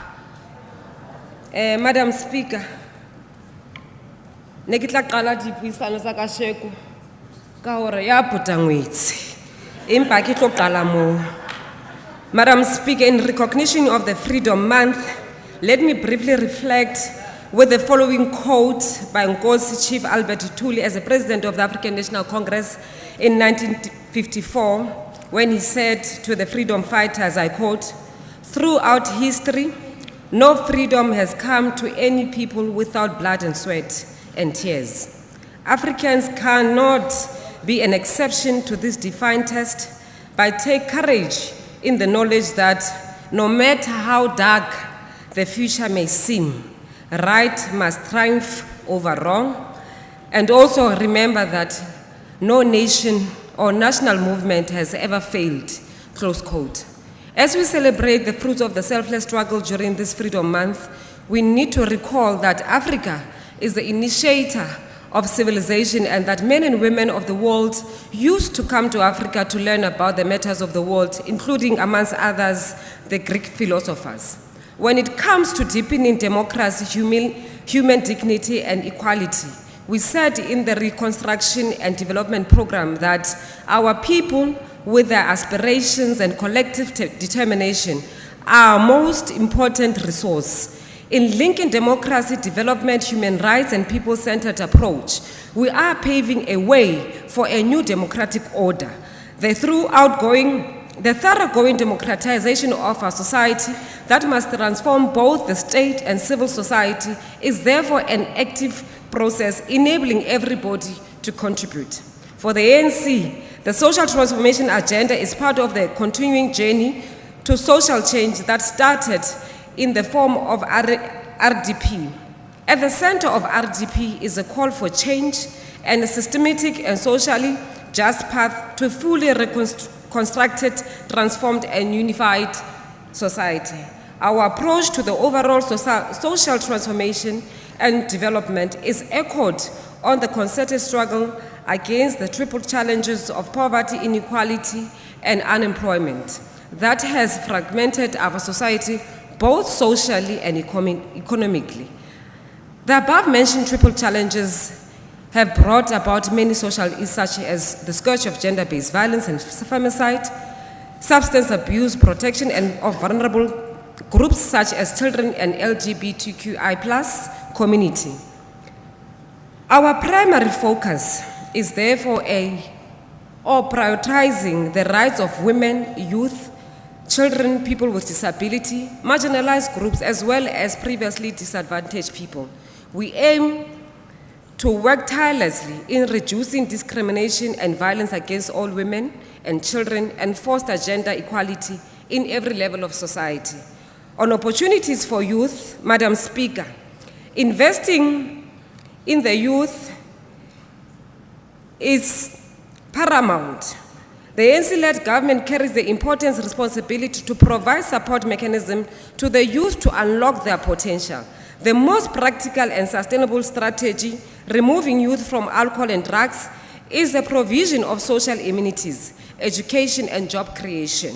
We are therefore pleased by the decision to absorb 63 social workers graduates in addition to the previous cohort of 92. We are also conscious of the fact that government, and by extension the Department of Social Development, cannot possibly resolve the issues affecting our youth on its own. Hence, it is important to rope in other social partners to assist with students who are academically qualified to enter the job market but cannot find job or cannot find work. We applaud the department's continued efforts which are dedicated towards youth mainstreaming. In terms of services to persons with disability, Madam Speaker, the ANC at its successive national conference resolved that government departments should ensure that 2% of their labor force comprise of the employment of people with disability, to ensure that the public buildings are user-friendly to people with disability, including the frequent use of sign languages and braille for those affected. We have over time assured that the state is biased towards disadvantaged and marginalized groups.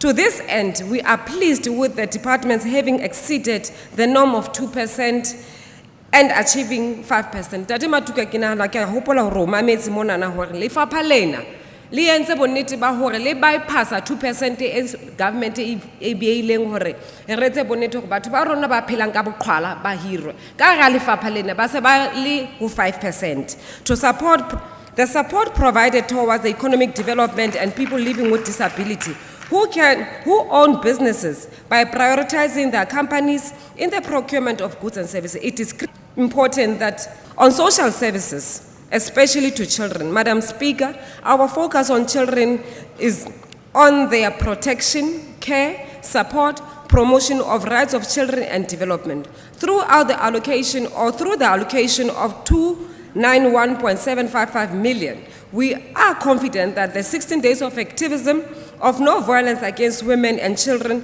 will be extended and to make it 365 days program, noting the rising challenges against women and children. This is over and above the program on children that the Department of Social Development and its stakeholders.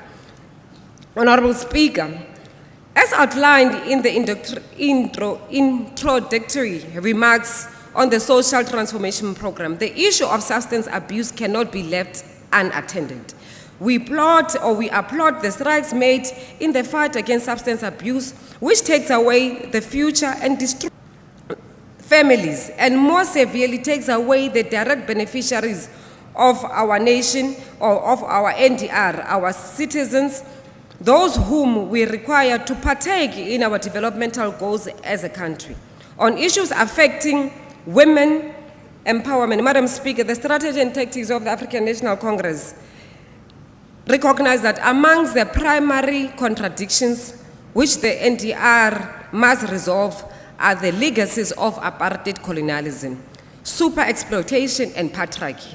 Women are therefore counted amongst the motive forces necessary for the development of the NDR. To this end, we are pleased with the increased support of SMMEs, township and village economies and cooperatives managed by women. Jwalo ka mme Mathaya a buile pele, o buile a re, di cooperatives tsa rona di tlamehile di etse bonnete ba hore di leadwa ke bomme le bomme ba una molemo haholo ho tsona. As a gender activist myself, it would be grave mistake to reflect or not to reflect on the need to champion the rollout and implementation of the National Strategic Plan on Gender-Based Violence, which speaks to empowerment programs for victims and survivors of gender-based violence, as well as other forms of society interventions, which include rehabilitation and any other treatment that will prevent perpetrators of gender-based violence to commit these heinous crimes.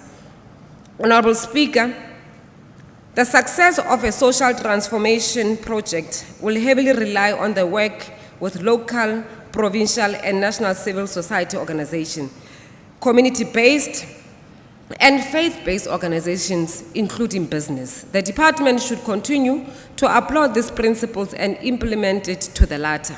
With these words, Madam Speaker, I adopt the budget for budget vote social development. But, Honorable Speaker, pele ke theoha sefaleng sena so nkadimileng sona,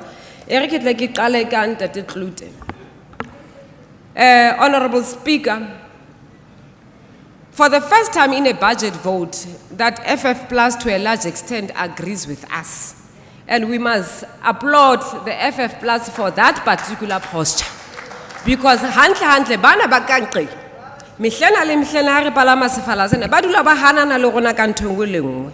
Mara ka sheko lena ra leboha Ntate Klute o sa tswile hore wa dumela hore budget ena e tlamele e thuse setjhaba ebile ha re tla o tabeng tsena tsa gender based violence ha da tlamela ho kgetha mmala ha da tlamela ho kgetha gender mme re tlamela re tshwarane ka matso hore tsa bonnete ba hore sebetsa kaofela hore re qete ka taba ena ya gender based violence. Mo ke sa dumalaneng le wena Ntate Klute ke hore tlala ha e kgethe mmala, tlala e kgetha mmala. Batho ba rona ba sotleile ka nako e telele ba sena mesebetsi ebile lona ba kangqi le tseba hantle hore ha le fihla mona 1652 le thotse re na le lefatshe mme lefatshe ke moruo wa setšhaba ebile le lenkile la lutswa ha re le kgutlisetse ho setšhaba sa rona le ya ka ona le kwana ebile le dumelana le EFF ho ya ka ditaba tsa rona tsa national parliament hore moruo wa lefatshe o ska khutlela bathong hobane le vote le bona hore rona re ska rafa batho ba rona ba lefatshe ha re fitla ho ntate Letuka wa tseba ntate Letuka mona na re tlile go tlo bua ka programa ya lefapha ya 2023-2024 re shebetse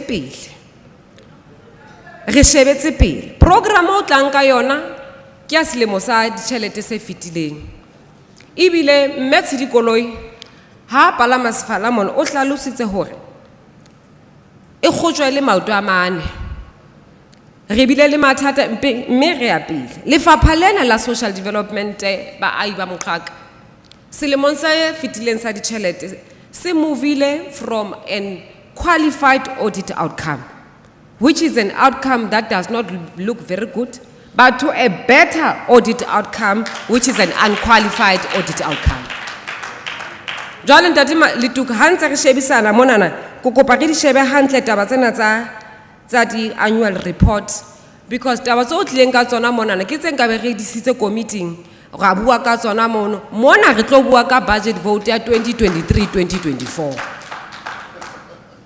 lefapha la social development ba ai ba Moqhaka ke lona lefapha fela ka ra mafatha mangata re na lona a 10 ka tlasa boetapele ba ntate Dukwana bo ileng hore bona le directorate ya youth development jwale ha re tlo bua ka mathata le maima a ileng hore a shebane le batjha lefapha le ikemiseditse ho etsa bonnete ba hore le sebetsa le mafapha a mang ho etsa bonnete ba hore re qeta bofuma ka ra province ntate Letuka o lebetse lo hlalosa hore ka ra programa ena MEC a beileng pela batho ba Moqhaka le batho ba Afrika Borwa le batho ba Free State hore lefapha la social development management wa ona out of 100% ya management 60% ke bomme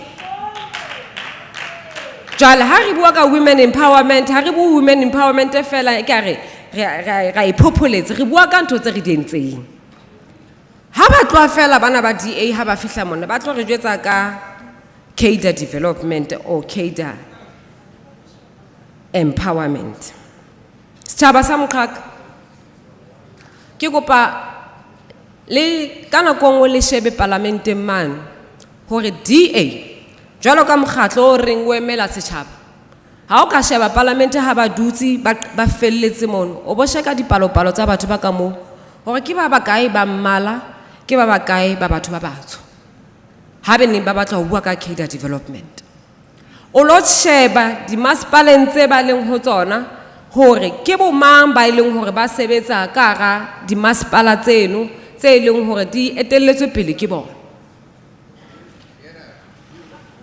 re bue ka hore ha ba fihla ditabeng tsena tsa cadre development ha hona mmuso o ka reng ha o kena taulong ebe o re batho ba tshwereng maemo a hodimo e tla ba batho ba leng ha bana ba le kutlwisiso e tshwanang le ya batho ba ileng hore ba tlameile ba tsamaise mmuso o empa Real African National Congress Honorable members, I read you the two important rules that govern this house, and you are continuing exactly with what I spoke against.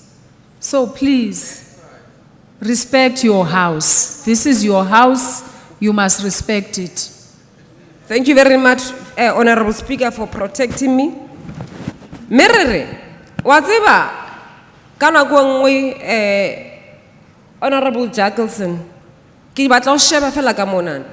Kana kuangwe no sa lebella kana kuang hore ho tla ba le motsamaisi wa dipuisano wa mmala o mong o sa tshwanelle wa hao le moetapele o tshwereng o sa tshwarang mokobobo but a tshwereng a leadang ka ra province a sa tshwanelle mmala wa hao o no sa nahana ka le leng la matsatsi o tla ema e mong ya tswang ka hara Congress movement a le dilemong tse nyanyana hona le tsa hao ha re hlomphaneng ha re le ka hara motse onana ha re hlomphaneng ke ra kopa motsamaisi wa dipuisano ha ke tlo qetela ke batla hore ho ntate Letuka ka nako nngwe ho bohlokwa hore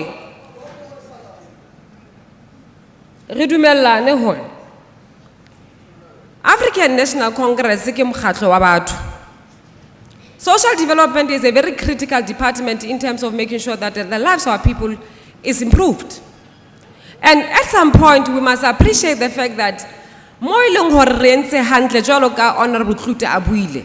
Ha o hlokahale hore o tle monana o tlo raise di issues tse leng hore ka nnete ha di na molemo in ho ntshetsa pele maemo a boemo ba baahi ba mokhaka. Ka nako e nngwe ho bohlokwa hore ha re tlasefale mona re tle re tlo kopana maboko re tlo shebisana hore batho bana ba dutseng ka mona re tsamaisana jwang tsela ena na e buima e leng hore ha ketse ba re kene ka hara maemo ana re sa ikemisetsa ke nnete batho ba rona ba na mesebetsi ke nnete batho ba rona ba hloka mesebetsi ke nnete hona di tshebeletso tse sentse re tlamele re di etse di phethahale. But we live better than when we are here in 1994. Our people got houses. Our people have running water.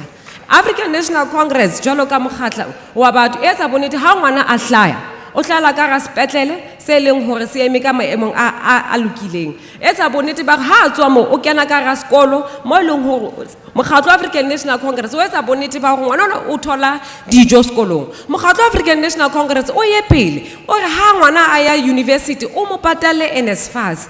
Mokgatlo wa African National Congress o etsa bonnete ba hore maphelo a rona a be betere hona le ka mokgwa a na le teng ka 1994. Empa ha re tla mona re tlamele re kopaneng re le di political parties tse different re ska tlo grandstand on issues that are not taking our people forward.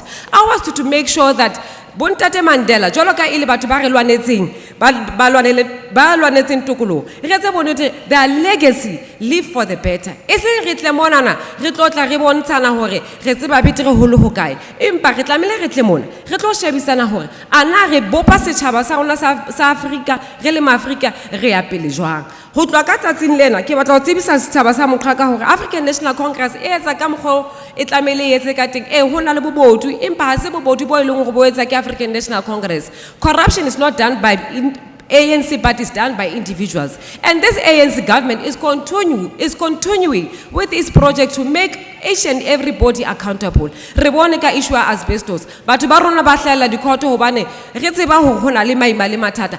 Empa re African National Congress is going to hold each and every individual accountable. We are not going to leave any stone unturned. Mo ho etsaetseng bobodu re tlo etsa bonnete ba hore batho ba rona ba accountable, but sa ho hloka go etsa bonnete ba hore as we marshal forward we move with our people and we say ANC will lead, ANC will continue to lead even in 2024 will continue to lead. Thank you very much, Honorable Speaker. Thank you, Honorable MEC. Honorable members, respect your own rules. I spoke to members of the public and the members of the public understood, but you, the custodians of these rules that we are having here, you refuse to respect them. You make it difficult for me to hear. The next thing, when you raise point of orders, I won't be able to make a ruling because I cannot hear because you are busy responding while the speaker is on the podium. And I told you very clear this morning that in terms of Rule 84 and 86 of your very own standing rules and orders of this House, you are not supposed to do that. You are making it difficult for the presiding officer. The Honorable MEC may now reply to the debates.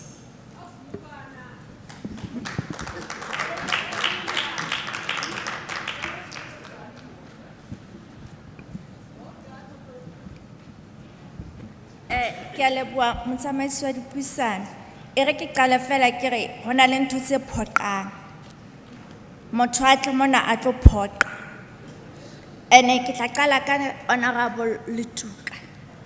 Honorable Letuka o bua ka taba ya hore job creation, high rate of unemployment. E leng hore le rona ra dumela. All of us sitting here, ha ona motho a disagreeang hore hona le high rate of unemployment. Batjha ba rona are faced with high rate of unemployment. Mare, ore speaker ke ka baka la ANC. And how hantle ha motho a moholo a sa bue dinnete kaofela. Ene ke tla mo qolla ke be ke mo hopotse ntate Letuka jwalo ka sa tlolese ka substance abuse ha ke kopanya higher rate of unemployment ke kopanya le taba ya di substance abuse GBVF e leng hore e phahame bana ba e leng hore ba hlekefetswa sesosa ke eng ntate Letuka ha re ka ra hopotsanang hantle history ya rona jwalo ka ma-Afrika bana ba tharientse rona re tswa kae. Our families were disintegrated. Mo e leng hore batswadi ba rona at the end of the day o na tla tloha mo a tsamaye a lo batlana le mosebetsi Gauteng a siya bana le motswadi wa bona le mme e baka eng ho ntate a fihla Gauteng is expected hore a patale rent ma leng teng ntate a patale mme le bana hape rent mo ba dulang teng hobane of course at that particular time matlo ne re dula ona ene se a rona ne re fuwe dibuka tsena tse kgolo tse kana tsona thuki di lodgers ho etsahalang ka motswadi ka nako o ba le stress se sengata ha ba le stress o qeteletsang a kene dithethefatsing a kene taying at the end of the day the very same parent o affecta the entire family affected at the end of the day how kena mane maplasing till to date ke phepetsang honorable Saki Mokoena hore o ko kene ka Ramaplas sitting here but ba ona ka Ramaplas hoseng ka 5 o'clock but they are expected to ba ye mosebetsi ha letsatsi le dikela ha ba so chase bosiu ka bo 11 10 o'clock trekere ntse duma ka Ramaplas ba sebetsa Monday to Monday ha bana di leave ha bana di off la ba khola ha bana le salary advice ba khola ka buka ho ngolwa bukeng hona mokholong wa bona hape ba qeta ba qala bona bana ba basou bana e be qetelong motho wa batswadi ba rona ha ba khole next ho hula mokotla wa phofo ho thoke mokotla mono ba hula motlakase ba ha ba qeta ba hula metsi o lebelletse hore batswadi ba rona ba dula maplasing ba dula ka tlasa di conditions tse jwalo ha ba no iphumana ba kene ka tshebedisong ya tahi ba kene ka ga di drugs bana ba bona le bona o lebelletse go qetelong ba tla performa hantle le dikolong the answer is no ha ba qeta bona bana ba basweu ba evicta batho ba rona maplasing ha ba qeta ba ba amwa le dikgomo tsa bona tse ba nang le tsona ba re you are not supposed to have this number ya dikgomo se ona le tsona o lebelletse eng o amuwa leruo la hao o tlosa lefatsheng le bona ba o fumaneng o dutse ho lona ha ba qeta ba re that is may pass land here di wena o tswe o lebelletse eng now some of the challenges teng hona jwale tsa bo substance abuse domestic violence tse re di bona is not only about African National Congress high create mosebetsi they contributed severely bona banana ba DA kara South Africa in general ha ba qeta ba re tsamaye re Cape Town re lo bona mo bona ba governance teng le bua ka Camps Bay kapa le bua ka Khayelitsha kapa le bua ka Langa mo e leng hore di drugs bana ba rona ba batho ba batho ba sebedisa di drugs ha le re next ka bona lona ha le bua ka Cape Town le bua ka Camps Bay mo le dulang di beaching mo le dulang ha monate ke kopa ke tswele pele ka yona taba ena e ba e buang hore social development ha yetse nix there are so many footprints so many successes so many achievement so department di dintse na kwenya pele bana ba rona bana ba sa isu di secure center re ne re tseba bana ba rona how to ba tlotse molao ba iswa state school seo sa bona seo ha bana ba rona ba khutla state school ba khutla ba le west empa rona monana ka di secure center sa rona bana ba rona re ba fa di skills bana ba rona re ba fa di psychosocial support hore ha ba tswa mono ha ba khutla ele better people ba kgone ho confronta di-challenges tse ba tlo kopana le tsona. Bona ka state school ba ne ba etsang ba destroyile bana ba rona ha ba qeta ba tlo re social development ha e etse mosebetsi. E re ke hlalose ke re all the institutions tseo di bonang ka hara Free State, ya secure center, disability centers, rehabilitation centers, we have a story to tell. Ha ke sa mohlala e re ke le boleleng batswadi ba ka le se ke be la tlo misleadwa ko re social development ha e sebetse. Re na le Mr. Simqina e leng hore o na le lerato hona mane mo bana ba rona ba dikgutsaneng mo bana ba dulang teng. Today is being appointed Kara lefapha la social development ke manager mo. Re na le Mr. Mosala e leng hore le yena o tswa lerato dikgutsaneng ke batla le tsebe hore ha ba le mo re ba kenya sekolo bane o kekebe wa ba appointed o sena di-qualifications. Di-qualifications seo e le hore ba dinkile kae ho bolela hore di-center tsa rona re sa bana ba rona dikolong. Re na le Mr. Mosala today kwane o appointwe hona ka hara social development ke youth care official ka hara social development. Re na le Mr. Dlamini a tswang hape kae hona leratong mo e leng hore qetellong re mo isitse sekolo ho ha re fetole dikgutsaneng state school re empowera bana ba rona re ba capacitate. Mr. Dlamini, as we speak today, Mr. Dlamini kwane ke engineer o sebetsa di-mining Kara social development. Re na le Karabo Nkoi ha re bua le lona hona jwale ke student Peninsula, University of Peninsula. Re na le Lehlohonolo Mofokeng as we speak today ke teacher. Re na le Kelello Monare today ke water technician. Gaue Mopedi today ke chemical engineer. Ke menyabiketso ya social development ha re tsebe di state school ke eng. Ha re bua le lona hona jwale today re na le Mmehlangwane o teng hona mona ka rona o dutse le rona today o tswa hona mona Kronstadt mo e leng hore rona re fana ka psychosocial support. Re na le di-victim empowerment centers mo e leng hore bohle ba hlekefeditsweng at the end of the day ba fumantshwa kotliso ya maikutlo le hore ba kgone ikemela ba confronte maemo ao ba kopaneng le ona. Mme Hlangwane ha re bua tjena o teng o la ba abused for 16 years ke monna, but today ka the support ya social development o kgone ikemela ebile o divorce yena monna o e sala mo hlekefetsa. Ha ke tswela pele ke batla ho thusa ntate Letuka a re department e underspendile last year ka bana e go go thusa bana nna le wena luckily ntate Letuka re matitjhere ha o bua ka bana go utlwisisa hantle gona ho bua ka eng. The underspending ya bana ka program ya bana batswadi ba ka ke batla ho correct bana ha ba isitswe ko rehabilitation center kapa bana mohlomong ha ba tswa matete. Remember hore ke bana ba ile hore ba tlotse molao ba la ba ya matete mohlomong kapa ke bana ba ne ba ile Charlotte Maqeki mo e leng hore re ne re ba thusa ka rehabilitation. Ka nakong ha ba khutla mo batswadi ba bona ha ba batlo ba amohela ka nako ba khutla motswadi hore ngwana ona mare ha tla monana e le hore o tswa kono ke ntse ke sena tshepo ye. It's a process e leng hore re tlameha hore re kopanye ngwana le motswadi wa hae ka nako eo nako le yona ya spending e etsang e ntse tsamaya. The same applies ho ona a mona kae ama a tswang matete. Ene ke rata go holona batswadi ba ka ha re tle monana ha le bua ka job creation the CNDCs mosebetsi wa di CNDCs ha se soup kitchen jwalo ka batho ba ngata ba nana gore ke di soup kitchen. CNDCs re fa batho ba rona dijo mare re ha go fetlapi fela go thusa le rona tlhapi e tshwarwa jwang.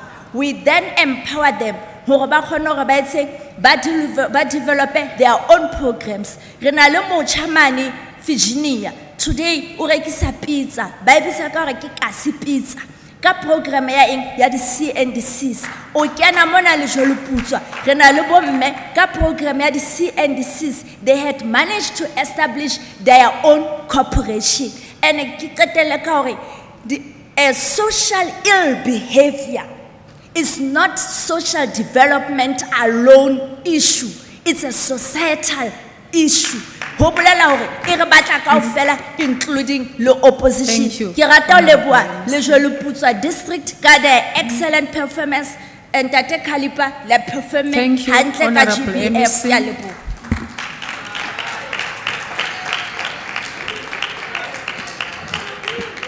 The reply by Honourable MEC concludes the debates on vote 7, social development. We now proceed to motion 2. The Secretary shall read the motion. That the second reading debate on the Appropriation Bill number 2 of 2023 be continued with vote 3, economic, small business development, tourism and environmental affairs. Honourable members, the vote before the House is vote 3, economic, small business development, tourism and environmental affairs. The Honourable MEC, Mr. Meko, may now address the House.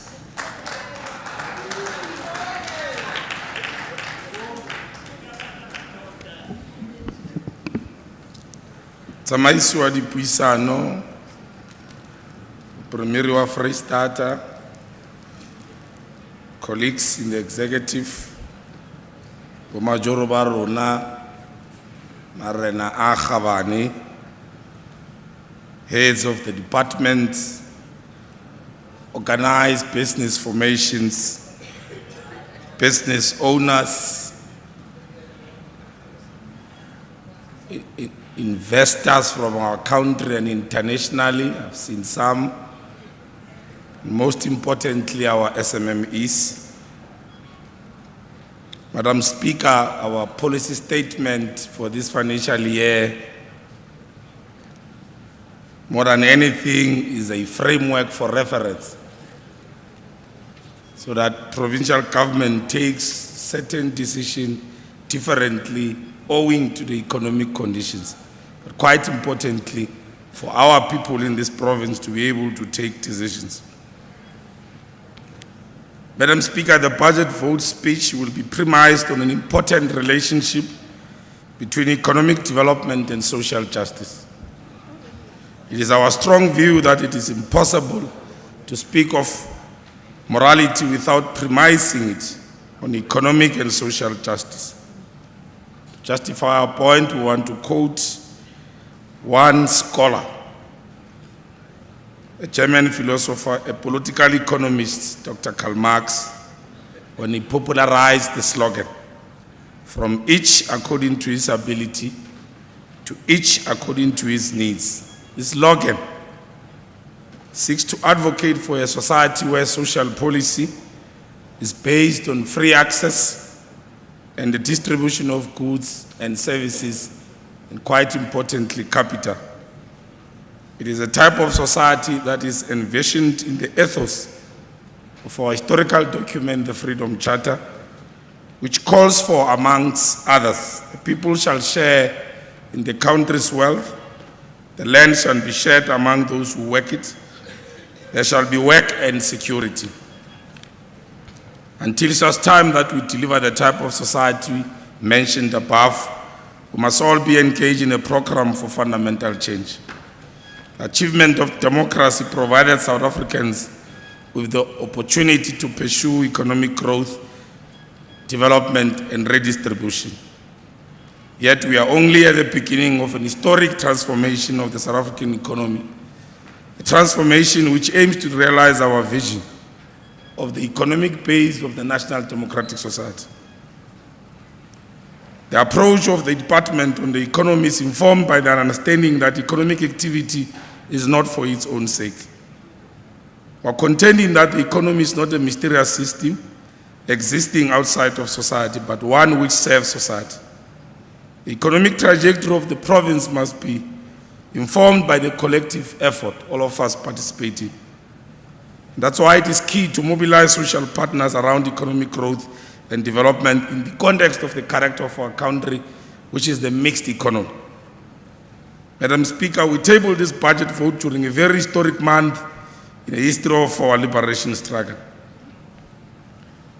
10 April and 24 April, respectively, in 1993, we lost two important giants of our liberation struggle, President Howard Tambo and the Chief of Staff, Christopher Hani. whose brutal assassination culminated in a democratic breakthrough of 27 April 1994. These exemplary lives taught us to serve our people selflessly without any expectations of material benefits.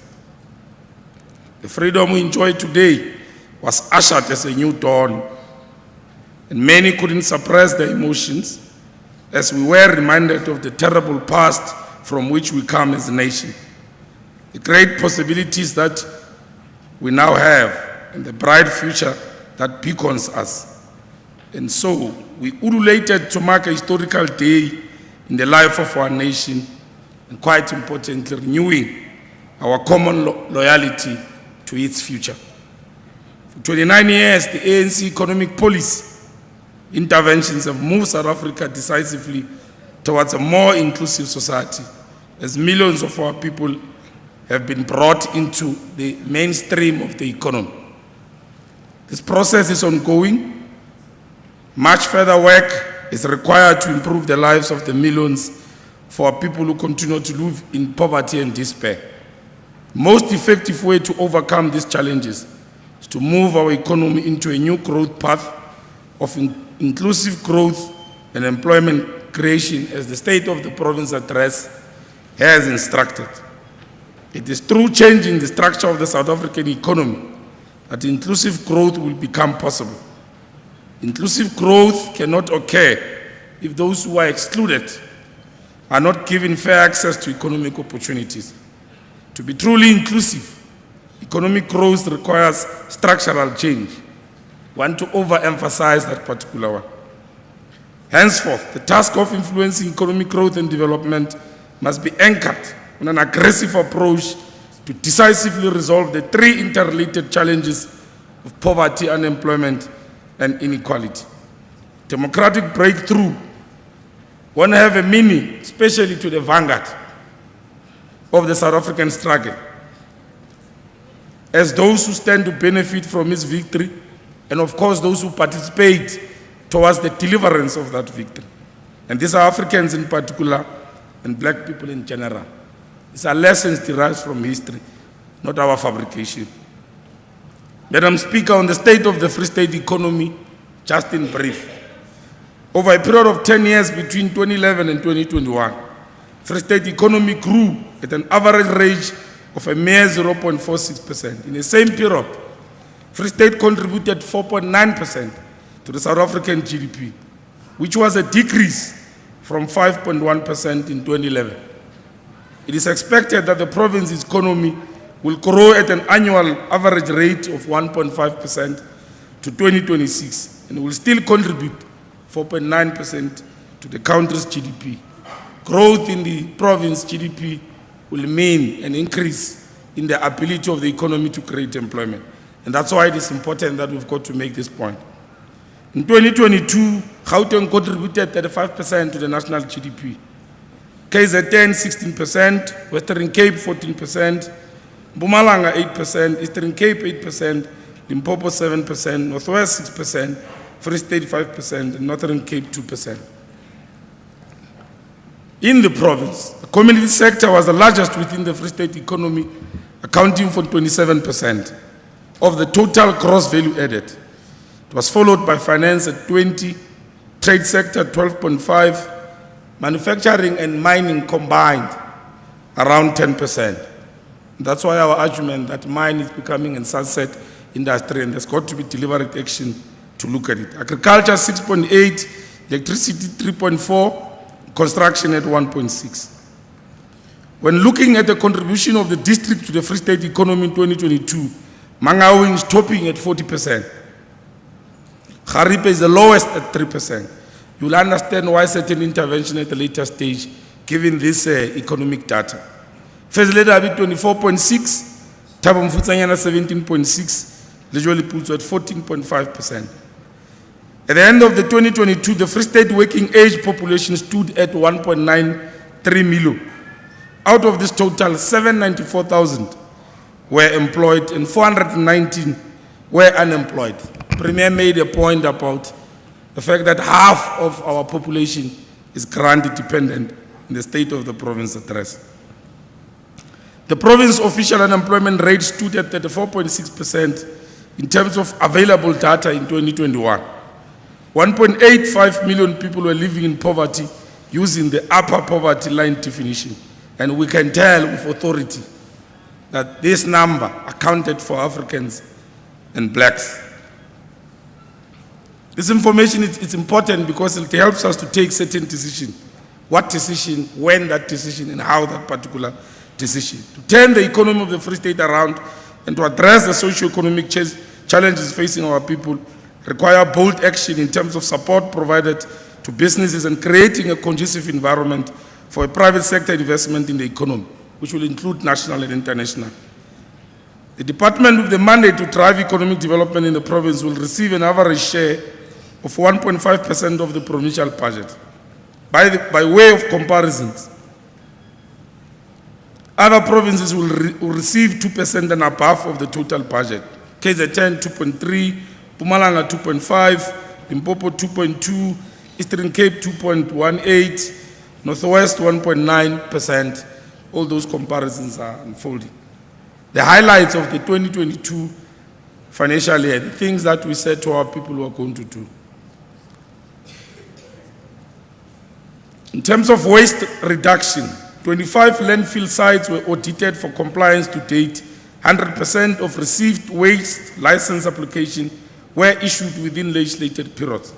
The department created 200 expanded public works through its cleaning of towns program across 10 towns in the province. Equally, all environmental authorization applications that were received in this financial year were issued within legislated time frame, thus enabling economic development with a sustainable environment. The department is also working with the Council of Scientific and Industrial Research to implement the industrial symbiosis strategy at the industrial parks as part of the waste diversion intervention on biodiversity economy and management. Biodiversity management is becoming increasingly important from an economic and conservation perspective. The National Biodiversity Strategy provides guidance on the shared commercial utilization and benefit from indigenous flora and fauna species. To this end, the department has assisted 503 traditional healers with permit applications and approvals. Haona motho a santseng a kene polasing a ba re lo checka meriana, a ba o checka to a point ya hore meriana eo ha e sa hlole e tholahala bophelong ba naha ya rona. Accelerating growth, economic growth. Madam Speaker, the provision of both financial and non-financial support to SMMEs by the departments remains key towards achieving economic growth, transformation and job creation.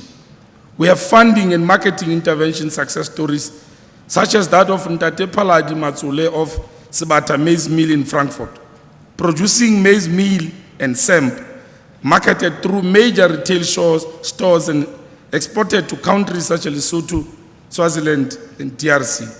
It's a good story. Another success story is that of 360, which is Bloemfontein-based company which manufactures various custom-made concrete products as manholes, culverts, caps, and concrete pipelines. And all of these companies have been assisted both by the department and the provincial government in its entirety. The FDC provided financial support to SMMEs, 24 SMMEs, to unlock their financial barriers, including 8 youth-owned CDP contractors doing work for the Department of Human Settlement. The department provided business development support to 571 SMMEs as part of its drive to support sustainable enterprises. Honorable members, provision of appropriate operating space for SMMEs remains one of our priorities towards formalization of SMMEs. Say that they don't just operate in the street, but they've got all the required papers to be able to trade. To this end, the FDC have spent over 2.7 million in rental incentives at its industrial parks, and over 25 SMMEs benefited from these incentives. Furthermore, the department has concluded a partnership with Mangaung Municipality, the Tsatsi Power Project, and others to establish SMME Hub, which will benefit 16 enterprises in Ward 6 in Mangaung. You will appreciate how our SMME struggles to just have basic access to data or Wi-Fi, and hence this particular intervention. Madam Speaker, last year when we were standing before this August House, promised the people of the Free State that the Hangda Steel, which will be establishing a steel factory in Tabanchu, yielding 2,000 jobs when fully commissioned. This investment facilitated by the FDC, it's worth over 300 million. And that's why investors are very important.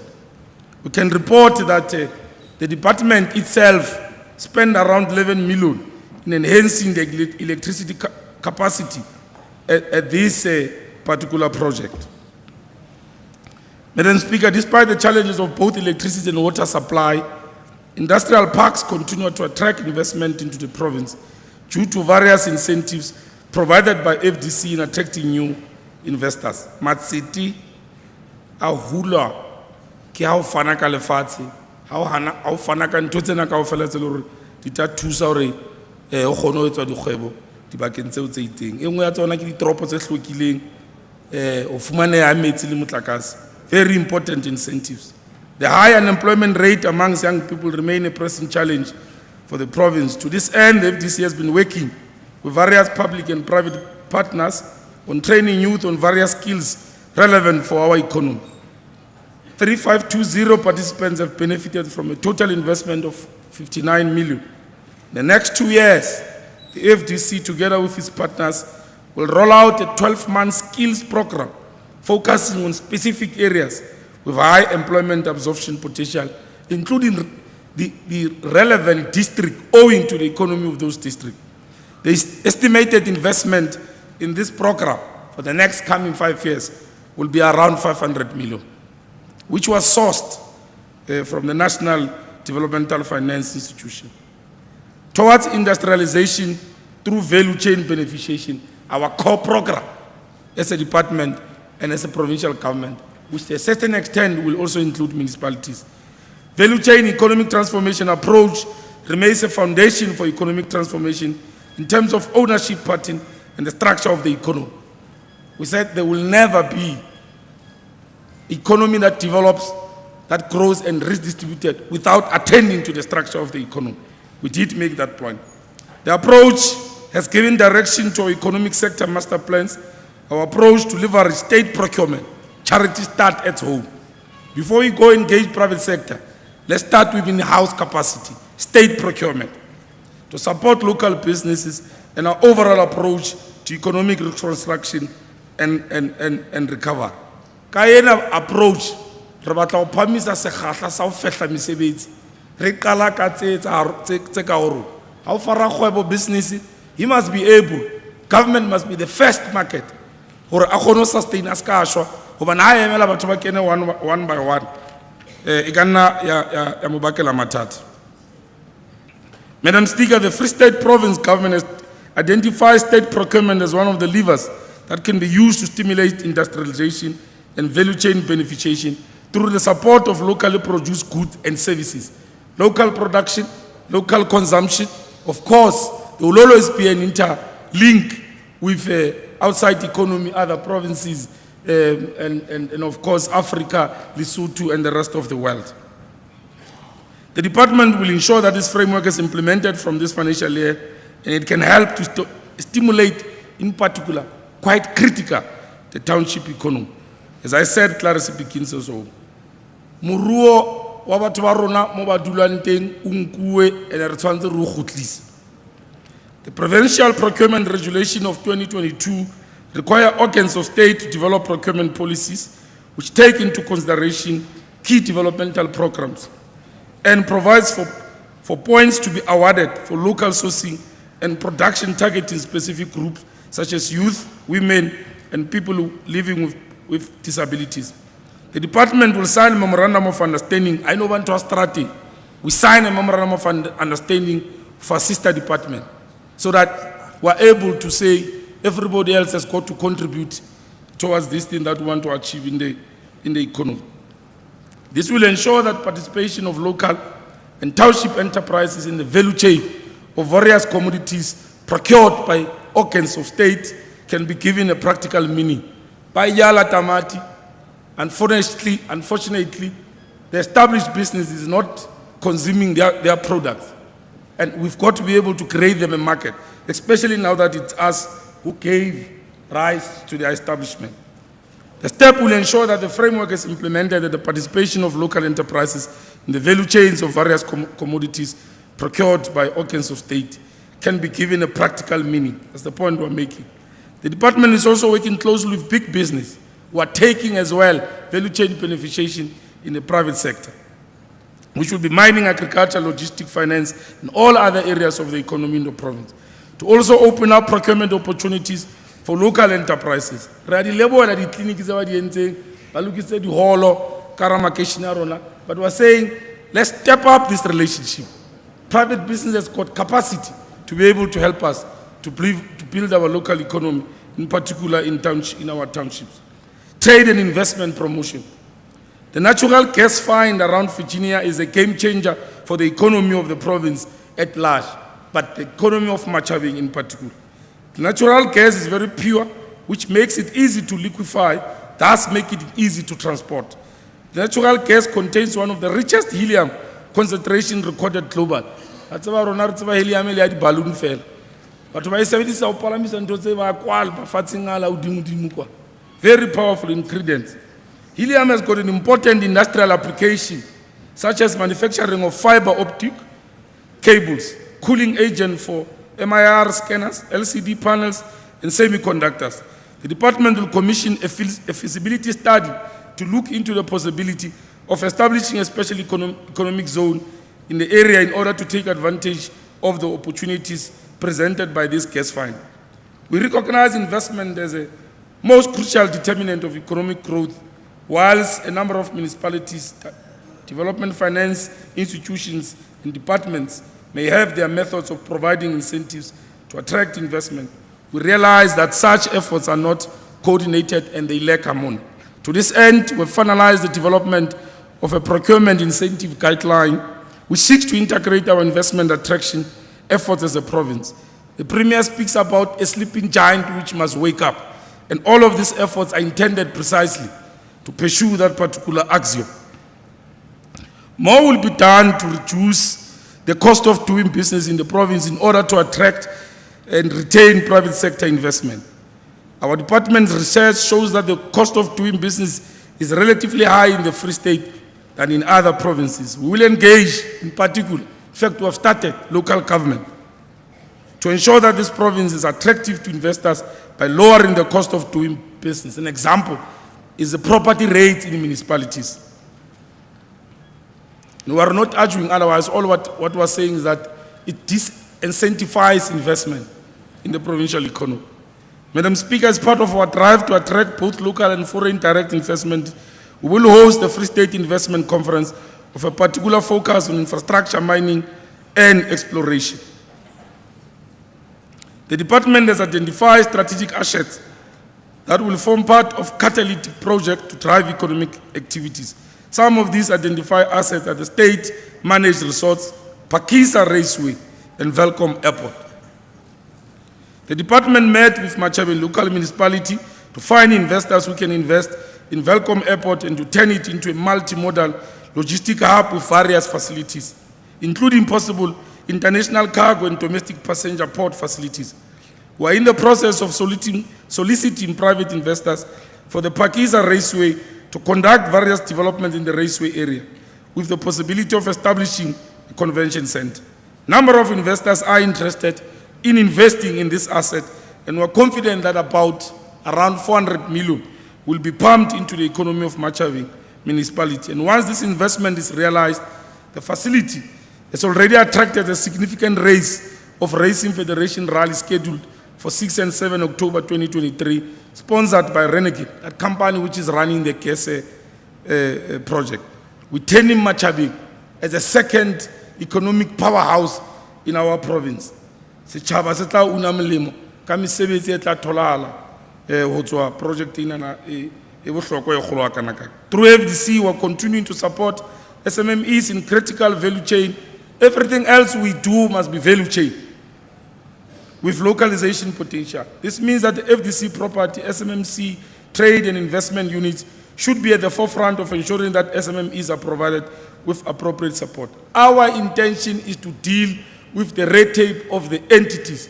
Thanks to the Premier, he has been the champion of ensuring that this province is able to deal with this particular challenge, hindering possible investment in our province. Amongst many things, to this extent, this year will assist in renovating at least 10 factories in Phuthaditjhaba Industrial Park, where there are already a number of new clothing and textile industrialists who have applied to locate in this industrial park with a potential of creating over 500 new jobs.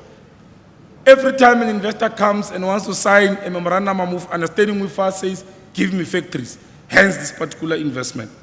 During the financial year, the special economic zones, by the way, in Phuthaditjhaba, the one that we have and is already existing, has created a lucrative investment pipeline of 12 investors in various sectors. This pipeline has an estimated value of 2.8 billion and includes 2 investors whose application are at an advanced stage, namely Dalonet Textile and Bantu Foods. To date, Special Economic Zone has created 167 jobs and anticipate an additional 120 in the short term. Despite the jobs reported, there are also 1,110 jobs created by the existing FDC tenants who will be migrated to the SE zone. Now, in terms of the industrial parks, our objective, to create as a pity, the department attended a very successful South African investment conference convened by the President just a month ago, 13 April 22, no, just 2 weeks ago. A number of foreign investment, who we have met, by the way, led by Premier QwaQwa, have showed keen interest in investing in our province, owing to its strategic location. When the Premier spoke about the sleeping giant, was saying Free State interconnects about 5 to 6 provinces, including Lesotho, and that has got to be an advantage to grow our economy. And we want to thank you, Premier. Already the ones that we met, Airports Company of South Africa committed to spend about 100 million from this financial year for luxuries at the Bram Fisher Airport. Coca-Cola Beverages South Africa will spend close to 70 million in upgrading and refurbishing their 2 plants in the Free State province. And further 100 million, this one we had to back. It's one thing about investment, but we don't back to the extent of sacrificing the sovereignty of our country and our people. That they will further spend 100 million in support of local enterprises in areas such as business financing and supplier development. They went to the extent of committee, we will help you to deal with the problems of the township economy through the tax shops about tomorrow. With further discussions with other potential investors who have shown interest in areas such as tourism, hydroponics, biogas, alternative building technologies, and agri-tech. We will host a Free State Investment Conference later this year as part of the ongoing efforts to attract investment in such areas as mining, renewable energy, gas extraction. We're creating new money in the Free State economy over and above our budget. Enterprise support is a cornerstone of growth and job creation. Township-based enterprises are still faced with access to market challenges in order to graduate to the next level of operation. The department will continue to support township enterprises through promoting supplier diversity program as a means to assist local enterprises to capitalize on existing procurement opportunities and to proactively build partnership to collaborate on supplier development initiatives. What we're basically saying is that department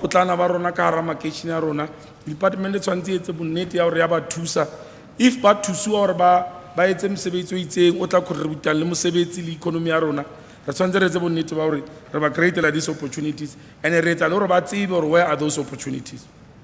Regarding access to market, we will continue to profile and expose rural and township enterprises to markets using physical, hybrid, and online platform. Digitize the economy, digitize our province, the society of the Free State.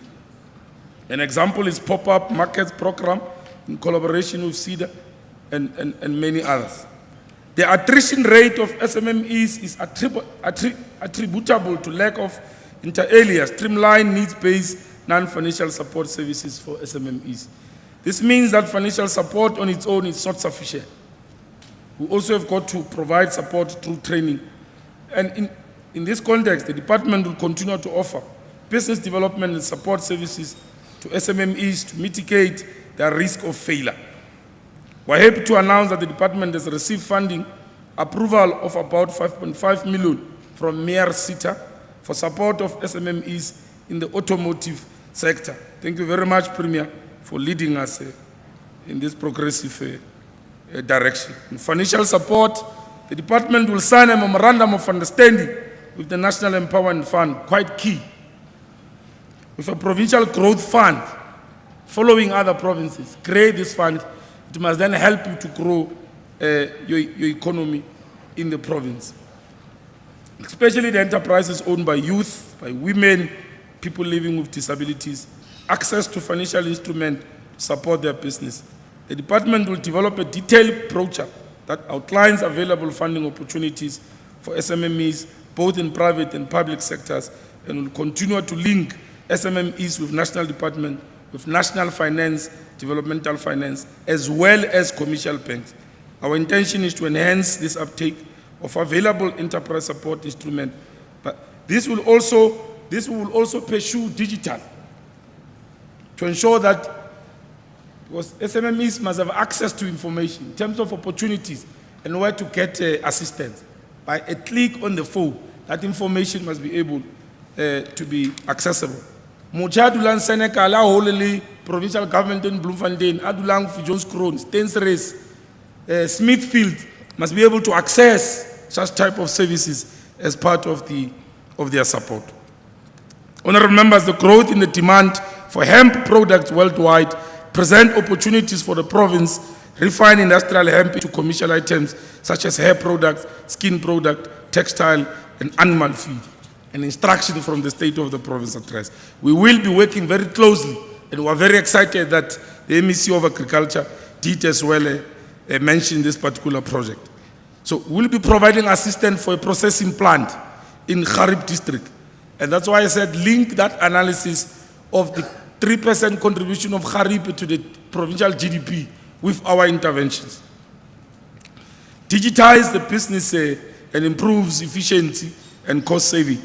By providing better access to information and improving communication between staff, our SMEs must be able to talk to the staff of both the STIA and the entire provincial government, so that they are provided with better access to information and improving communication between all these critical people.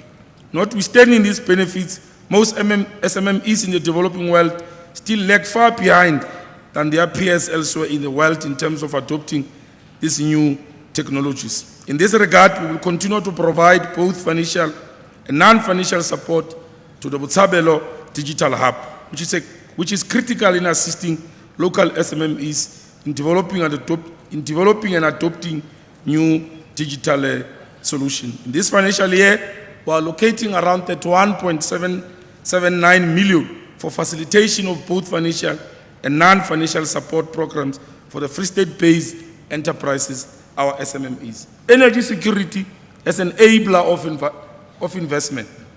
An Energy Security Command Center coordinated by the Department of QwaQwa has been established in the province to deal with energy security matters. To complement the work of this command, we are working closely with Petro SA to exploit the centrality of the Free State for use as a hub for bulk storage and distribution of various petroleum products. It's a practical step towards this realization of this goal. We're working with Petro SA, Mangaung Municipality, Transit Freight Rail, to refurbish the rail access to line to the Hamilton Petro SA depot in Bloemfontein. The recommissioning of the Bloemfontein depot will allow for storage of petroleum products like fuel, diesel, jet fuel, oil and gas. This will be a direct injection to the economies of both the province and that of the municipality. Legislative interventions. The department has developed the Free State Integrated Local Economic Development and Transformation Bill, whose objective is to provide for the promotion and development of Free State economy and to create a conducive environment for the attainment of that purpose. The bill provides, amongst many, for exclusive ownership of operation of certain specified business categories, regulation of foreign ownership, underline, regulation of foreign ownership of certain business categories through prescribed quotas, and for designation certain commodities for the mandatory enterprise development by all businesses in provincial state organs. There's nothing wrong to call for the economy of the Free State to benefit the people of the Free State. And we're saying through this bill, seriti sa batho ba rona go ya ka dikgwebo tsa bona makeisheneng a ba dulang go tsona tshwantse di kgutle. As well, Speaker, the amendment of the Free State Gambling, Liquor and Tourism Act, number 6 of 2020, will play a critical role in the revenue enhancement strategy of the province. The bill will enable the authority to unlock additional gambling models. Ha khutswanyana ka yena na re batla go dila ka mathata male Willows mo ma student a rona dulang teng. That particular area has been made an alcohol hub when in fact we're producing the engineers and the leaders of tomorrow. These changes in this bill takes us directly to deal with that particular program. Both these two bills will be finalized this year, 2023 and 2024 financial year, once the legislature has finalized its own processes. Consumer education and protection. In summary, Premier, we are conducting operations 24-hour consumer awareness session together with the SAPS. Today, just yesterday, a month ago, Department of alcohol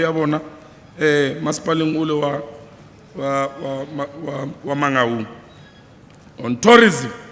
It is only appropriate at this point in time to salute and congratulate two of our tourism facilities in our province who are among 26 businesses and destinations from 21 countries nominated for the World Tourism Award. Speaker, to cultivate the culture of traveling and services excellence in our province, we've also introduced the Tourism Friday program. This program was started in the previous financial year in collaboration with the Department of Education to enhance tourism educators' icons and destination programs in the program. As part of enhancing visitors' experience at our resort, the department approached the National Department of Tourism for a financial support. 16 million was approved for this purpose. We're also allocating around 50.113 million for ongoing repairs, maintenance, upgrade, and refurbishments across all our resorts and reserves. Enhancing intergovernmental relations to improve waste management. The department will focus on economic opportunities existing within this waste management ecosystem. In this financial year, we are allocating 4 million to support SMMEs who are participating in the waste economy, working with the Department of Forest. Climate change, we've been experiencing increased temperatures in many parts of our province, and this is confirmed by CSIR that predicts annual average temperatures increase of between 2.5 to 3%. In other words, we're continuing to have another turbulences over our entities. I will immediately appoint shareholder representatives from the ranks of the senior managers in the department to the boards of all entities so that there's realignment and the signage between what department is doing and what the department is doing. On our finances, our ability to deliver on our mandate remains constrained by allocated financial resources. The fact that our budget only grew by 1.5% between 2019 and 2023 is a reflection of how constrained the department is in executing its grown mandate, as well as in providing support to its ailing entities. We wish to reposition our entities to be able to do the work for which they're established. Liquor Board must be able to market our province. FTC must provide SMMEs with support. And SEZ must create new money by looking for investment. But we appreciate, Phuthaditjhaba, that the allocation to SEZ is growing from 20 million to 40 million in 2024-2025 financial year.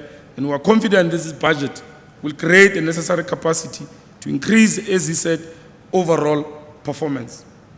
Madam Speaker, in conclusion, we are now tabling before this House the 2023-2024 budget allocation of the department to the tune of 629,507,000 distributed across the department's programs as follows.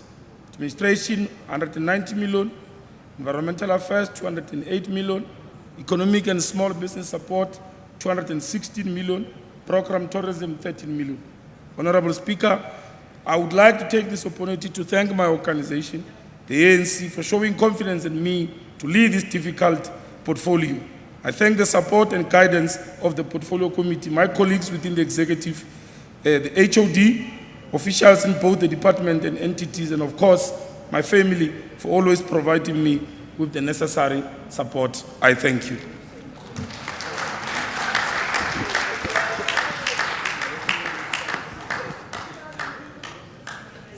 Thank you, Honorable MEC.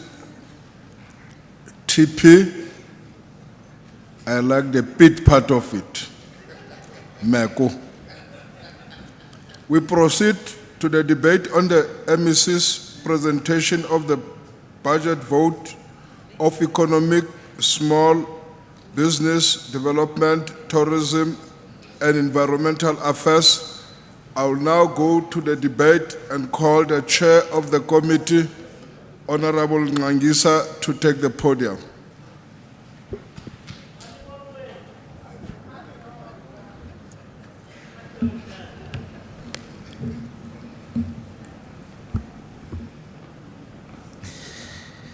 Eric Kaleka story Celestiva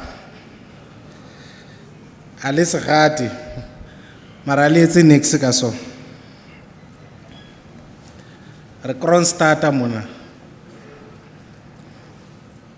Pleke irele tu kapere eshwele Pere ne onwa ke motho a bitswang full zone a rela pleke ya full zone scroll ka lebitso la hae Aska fella mo atla hollo pere ya ha ishwella mo a irella ka trope bitswang Kronstar ke a tseba le rato ba ka tsatsi le pere o ishweleng ka teng hona le batho ba ile ba lahlelwa ke maphelo so ha ona rauna ntwe le ka etsang o smaki teng mona o tla le thusa hore na re sebetse jwa mosebetsing wa hore re fetole lebitso leo ho ba ke tshepe hore le thabela o reellwa ka pere e shweleng Chair of Chairs Honorable Bulwani, Deputy Speaker, Mayor Lusima Pena,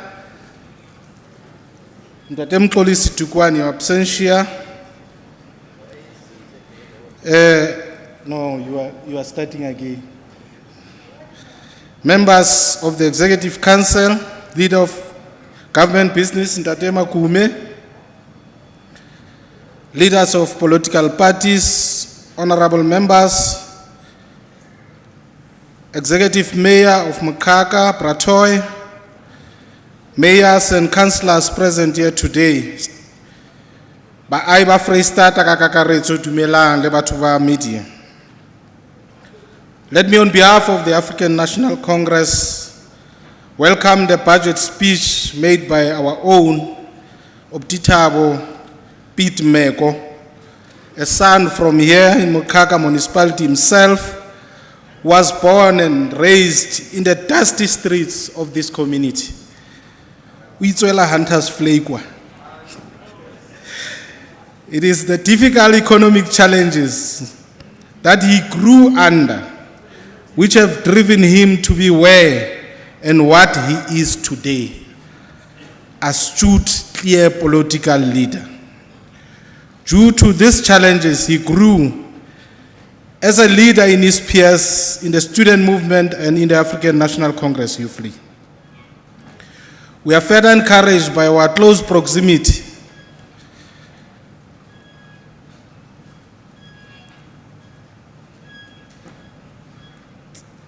We are further encouraged by our close proximity. We are gathered here today not so far where the mortal remains of our father and grandfather, astute and ardent and prolific political leader, Comrade Reverend Mahabane, who had an opportunity to lead the African National Congress presidency twice in his early years, and the movement dedicated time for him to provide leadership.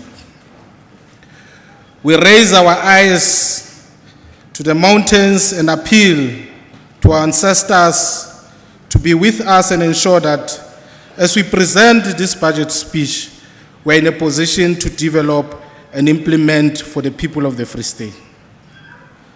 All over the developing world, the development process is a cause of great concern.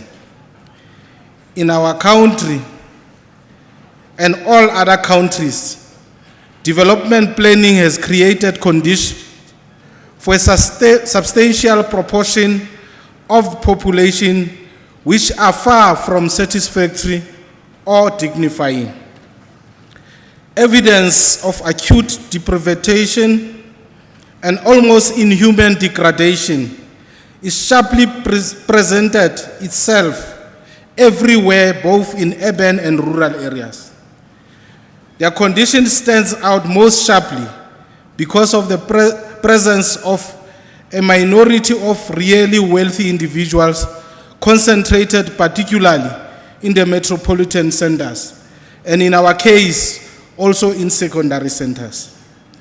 You will all appreciate the famous expression of the former president of the country and the president of the ANC, Thabo Mbeki, when he diagnosed the economy of the South Africa and dubbed it as a two economies in one country. We, however, understand the debates that the economy is one, categorized on the basis of race because of apartheid and colonialism, to attend to a few on the basis of the color of their skin and exclude majority on the basis of color of their skin. In our early decades, chair of chairs, development was conceived of and involving not only economic growth, but also conditions in which people in our country have adequate food and jobs, and the income inequality among them is greatly reduced. Then it was argued that the question to ask about a country's development are in a threefold. One question would be, is the development of the economy attempting to reduce poverty? Or is the development of the economy attempting to increase employment and reduce unemployment? Is it attempting to close the gap of inequality? In all the three of these, our case has shown a dismaying decline at levels unproportional, unacceptable, and to the detriment of the majority of our people. And this is basically the paradigm that we need to change, as also espoused in the National Development Plan, because it identifies these triple challenges and then put ourselves acutely to attempt to raise them. However, the crucial targets should be ownership as well as output in the leading economy sector. And this is also contained in our famous document, the Freedom Charter, which the MEC has quoted. The wealth of the country shall be shared amongst those who work it. And the emphasis and the operative way is the shared wealth of the country amongst and within the people of the South.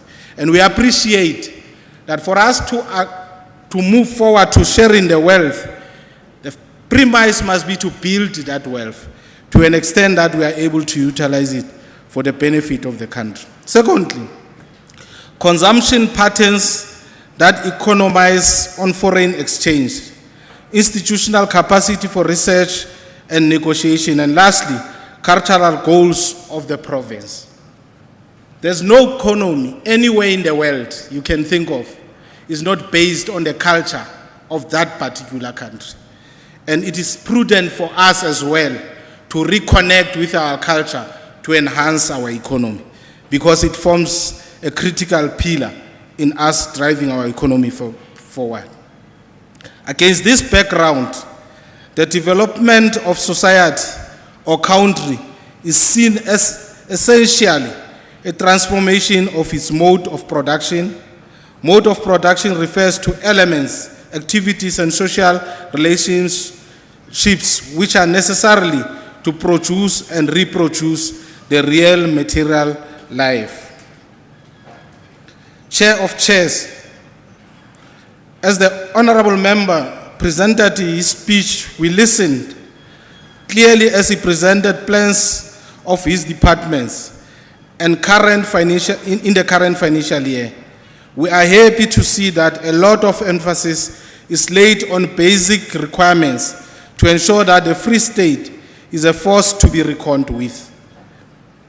An emphasis is laid down at least on the following areas: the revitalization of the mining towns, which he has extremely and extensively alluded to, the small town regeneration program, central of the department in the DDM or IGR relations to municipal bylaws and environmental impact assessment. The constitutional imperatives like the promotion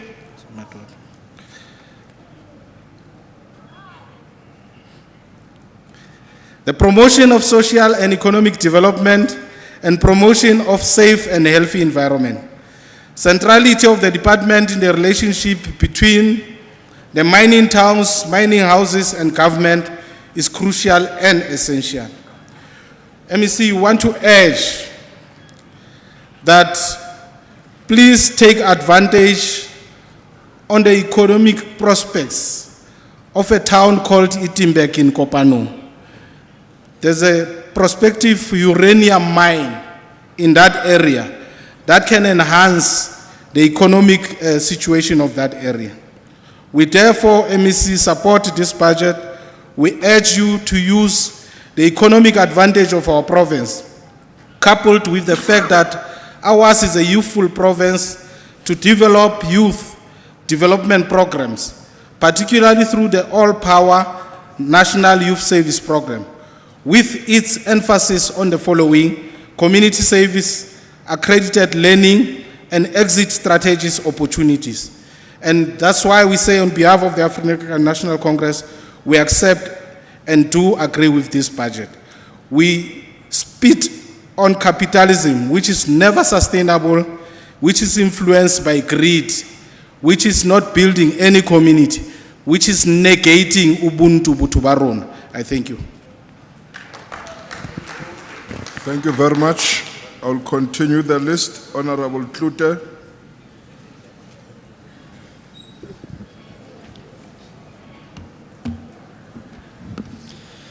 Thank you, Chair of Chairs. You know, I was wondering whether we're going to get a quote from Karl Marx today. And indeed, we had one. Thank you very much, MEC. Just remember, Karl Marx never earned a living wage and was supported by his colleague Engels. Yet, he had a lot to write about the working class. Marx also said, and I quote, "Religion is the impotence of the human mind, due with occurrences it cannot understand." How narrowly one man could think about the world, that's why Marxism failed. Speaker, or Chair of Chairs, the reality is we live in an unkind environment, whether it's economical or natural. Let's start with the latter. During the past decades, we have seen a new awareness of what we now call climate change. Earlier it was global warming. Okay, MEC, good. So establish that climate change forum, good news, but you have a bigger challenge. Look at the level of pollution by our municipalities. As we see here in Kroonstad, sewage flowing into the streets and into the rivers and streams. Where is the outrage on that?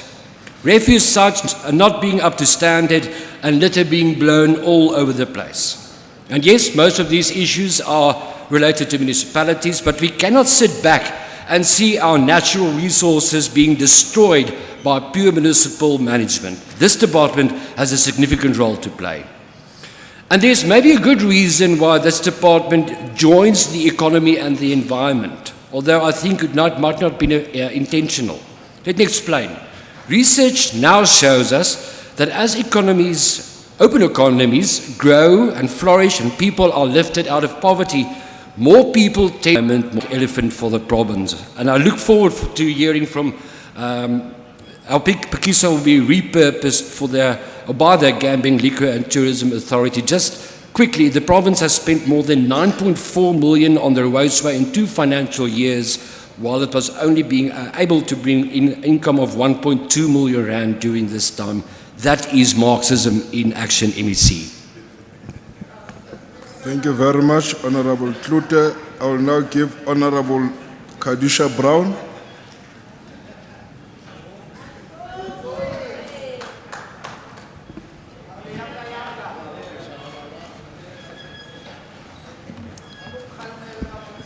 Honourable Speaker, Honourable Premier, Deputy Speaker and members of the Executive Council, members of the Free State Provincial Legislature, our local government and traditional leadership, DG, heads of departments, CEOs, public entities and board members, business, industry, civil society, esteemed guests, ladies and gentlemen.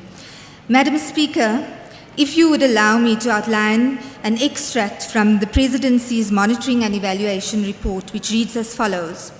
At the onset of democracy, the new government inherited an economy crisis. The economy that had been shaped by apartheid policies and by a dependence on mining exports. In 1994, 60% of exports were mineral products, although mining contributed only 10% of GDP. The apartheid economy was built on systematically enforced exclusion linked to racial division in every sphere. The apartheid state deliberately excluded black people from opportunities in the labour market and district ownership of businesses and land.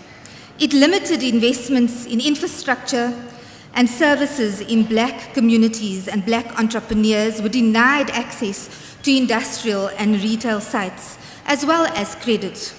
Furthermore, apartheid limited the residential rights of Africans in economically developed areas of the country unless they had a white employer, creating a system of migrant labor and impoverished rural areas, the so-called homelands, that were characterized by extraordinarily high levels of poverty and joblessness.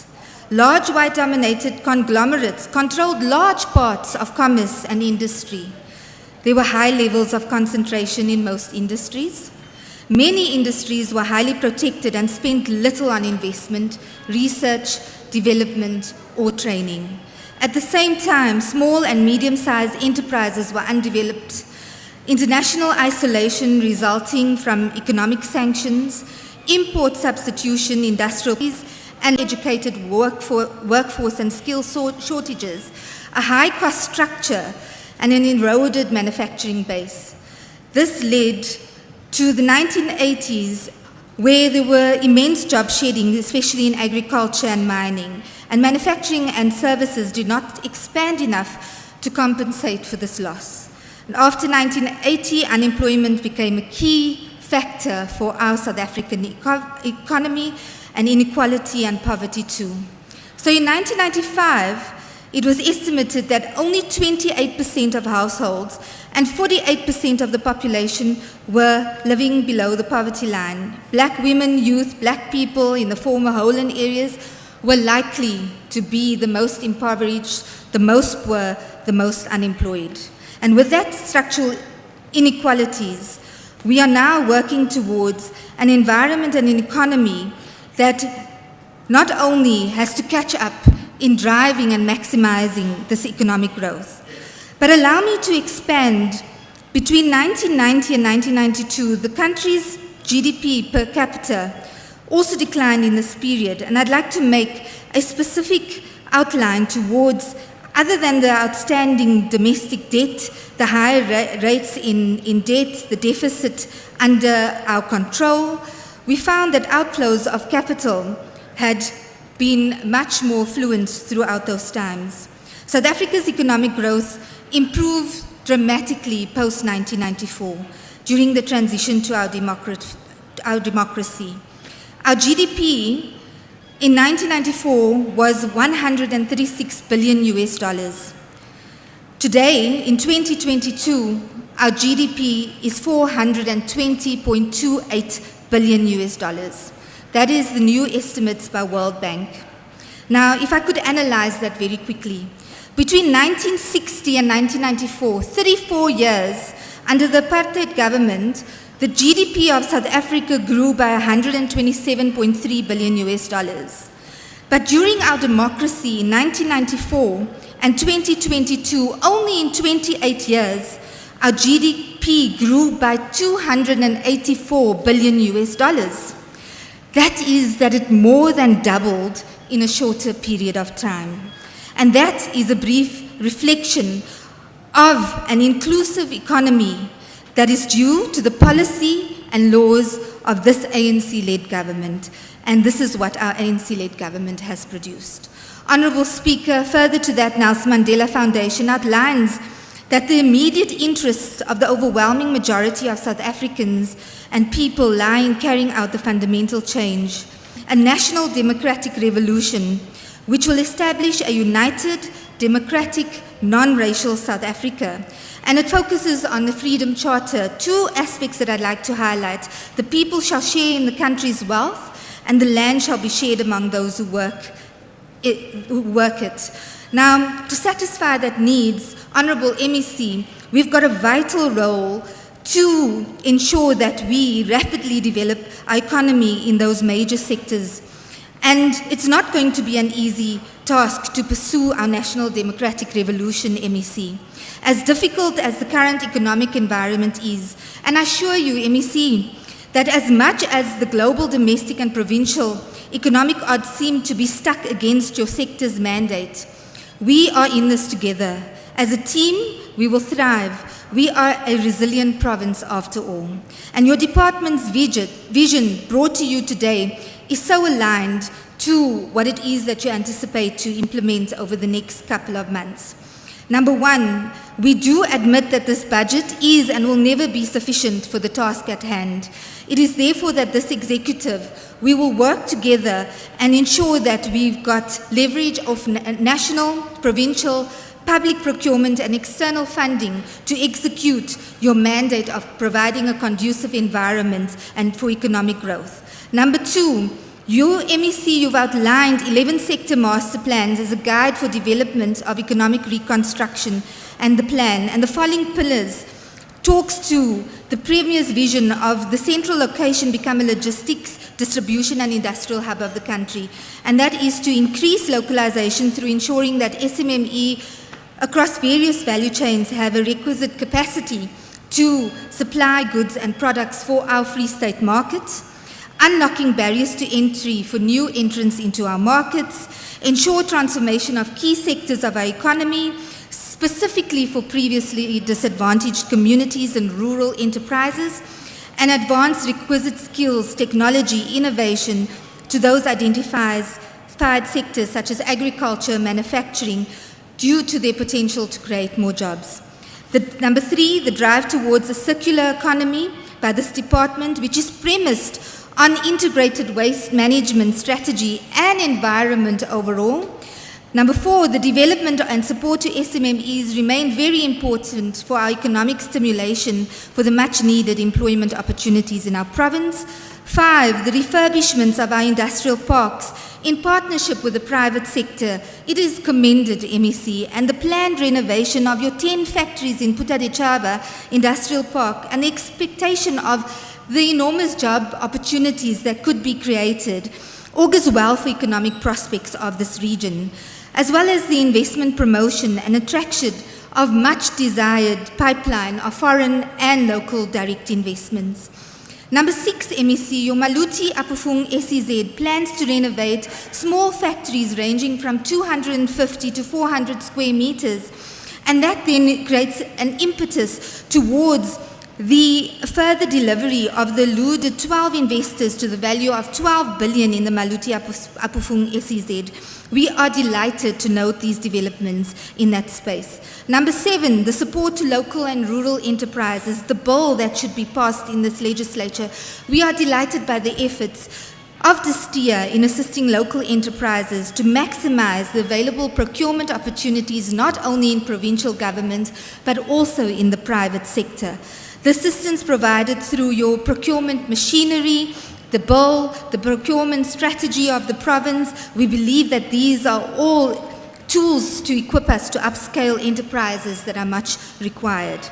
8, the pipeline of public-private partnerships and the planned signing of the SOU with the National Empowerment Fund in the 23-24 financial year to create growth. We cannot ensure that an SME is developed and sustained without the relevant backing of and support of funding, and therefore this is imperative, and this progressive approach deserves to be supported by all stakeholders.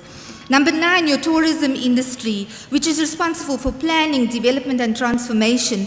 MEC Meko, we must step back, you're right, and re-look and reimagine the sector.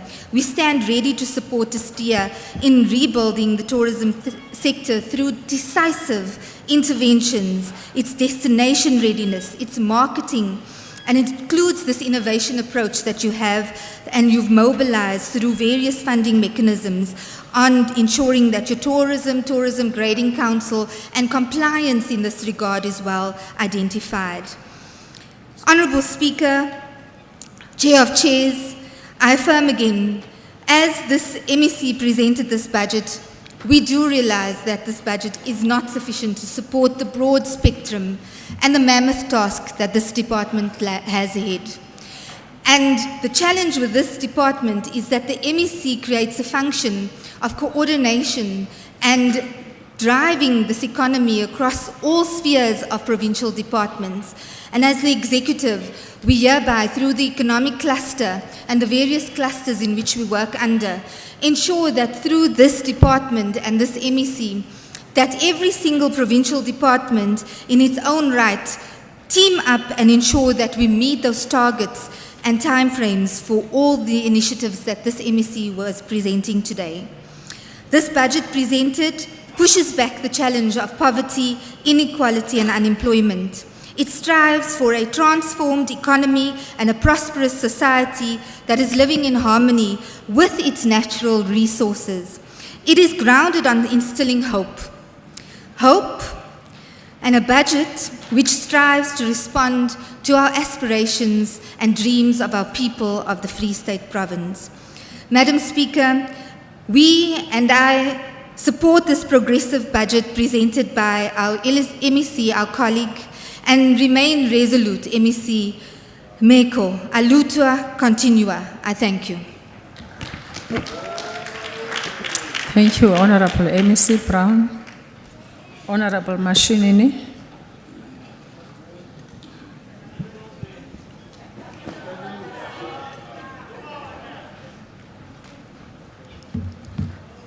No, ha ke lebohe motsamaisi wa dipuisano wa ntlo ya ketsamolao ka hara province ya Freistata le nna ke nke madume ke dumedise tonakgolo ya Freistata bosiong ba hae maloko ohle a ketsamolao Executive Council, Director General, hlo tsa mafapha tse teng kwano bo majoro bohle ba teng kwano mmoho le makhanselara marena le mafumahadi a teng kwano baholo ba rona ke a ba bona ba tlile ba ikokotlela ba tlo mamela hore na diphisanong tsena ho etsahalang ke eng. Bomme le bontate batho ba batjha, tsatsing la kasheno motsamaisi wa dipuisano re iphumana re le ntlo ya ketsamolao re le ka hara sebaka sena sa hao majoro sa moqhaka e le ho ntshetsa pele programa ya rona ya ntlo ya ketsamolao hore setjhaba sa bo rona se fumane monyetla wa ho mamela le ho utlwisisa hore na ha ho tekuwa ditekanyetso ka hara ntlo ya molao ho bo ho latela le diphisano mona re diphisanong. Jwale ba bang ba tla hana ho dumellana le ditekanyetso tsena, ba bang ba dumellane le ditekanyetso tsena. Jwale re mona re a phehisana ka ditekanyetso tsena ho leka ho fetola maemo a setjhaba sa bo rona. Mme ke batla ho qala pele ka ho aletsa hore ya tse ding tseo re tlameileng re ithute re be re di ananele ka ho tloloha.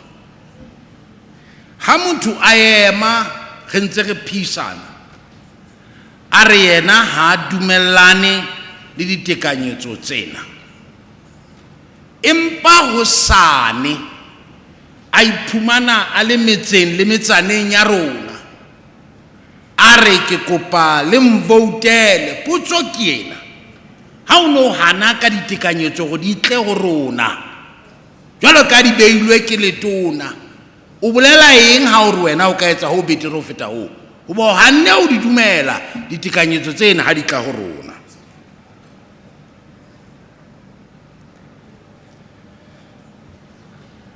Jwale re tlamehile ka matsatsi ohle motsamaisi wa dipuisano re bua nnete, re be re dumele hore lefapha lena letona la ka le kgabane ke lona la bohlokwa, hobane ha hona moo itsweng maphelo a rona ha fetoha, a tla fetoha fela ha o sebetsa.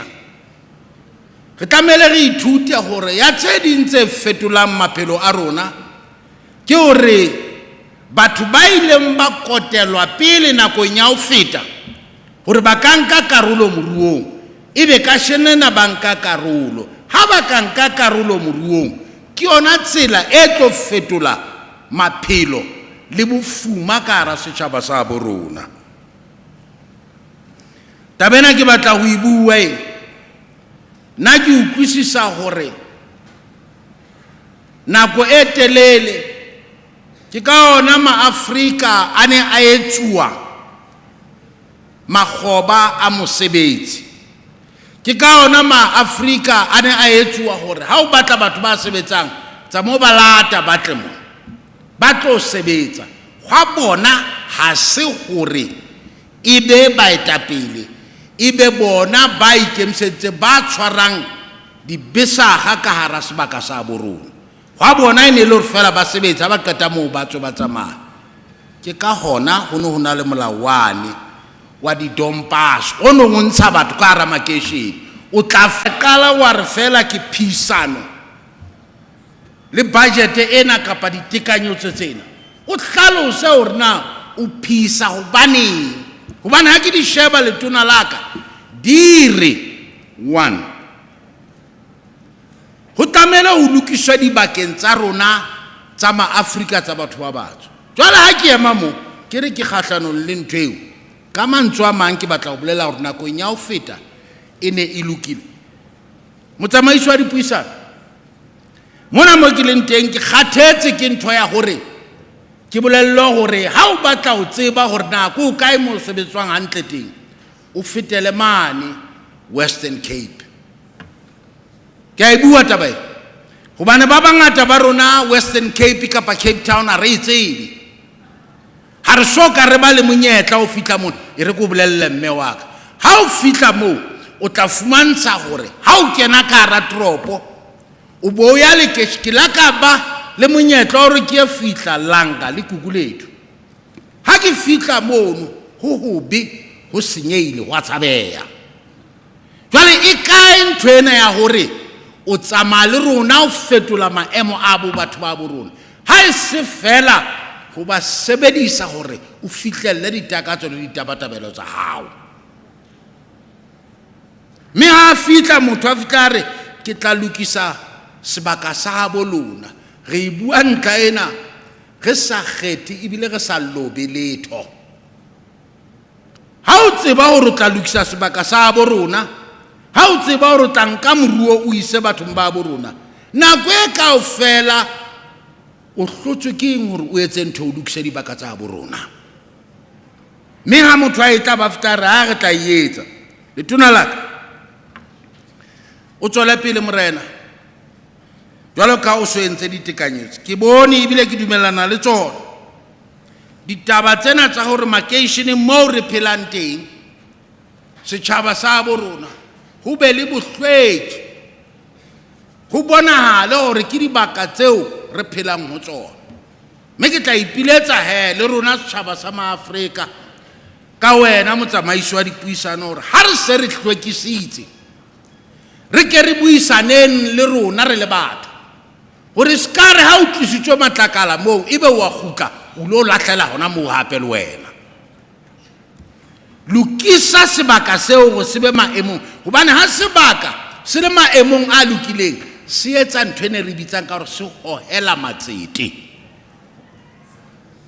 ena taba ke batla ho ama hore ke ya tse dintho tse re tlameleng re eme ha ntse re leka ho lokisa moruo hore o ye bathong tsa tse dintho tse sidisang ke tsona tsena tsa hore re se ke ranka kapa dibaka tsa rona mo re dulang teng di dule di hlwekile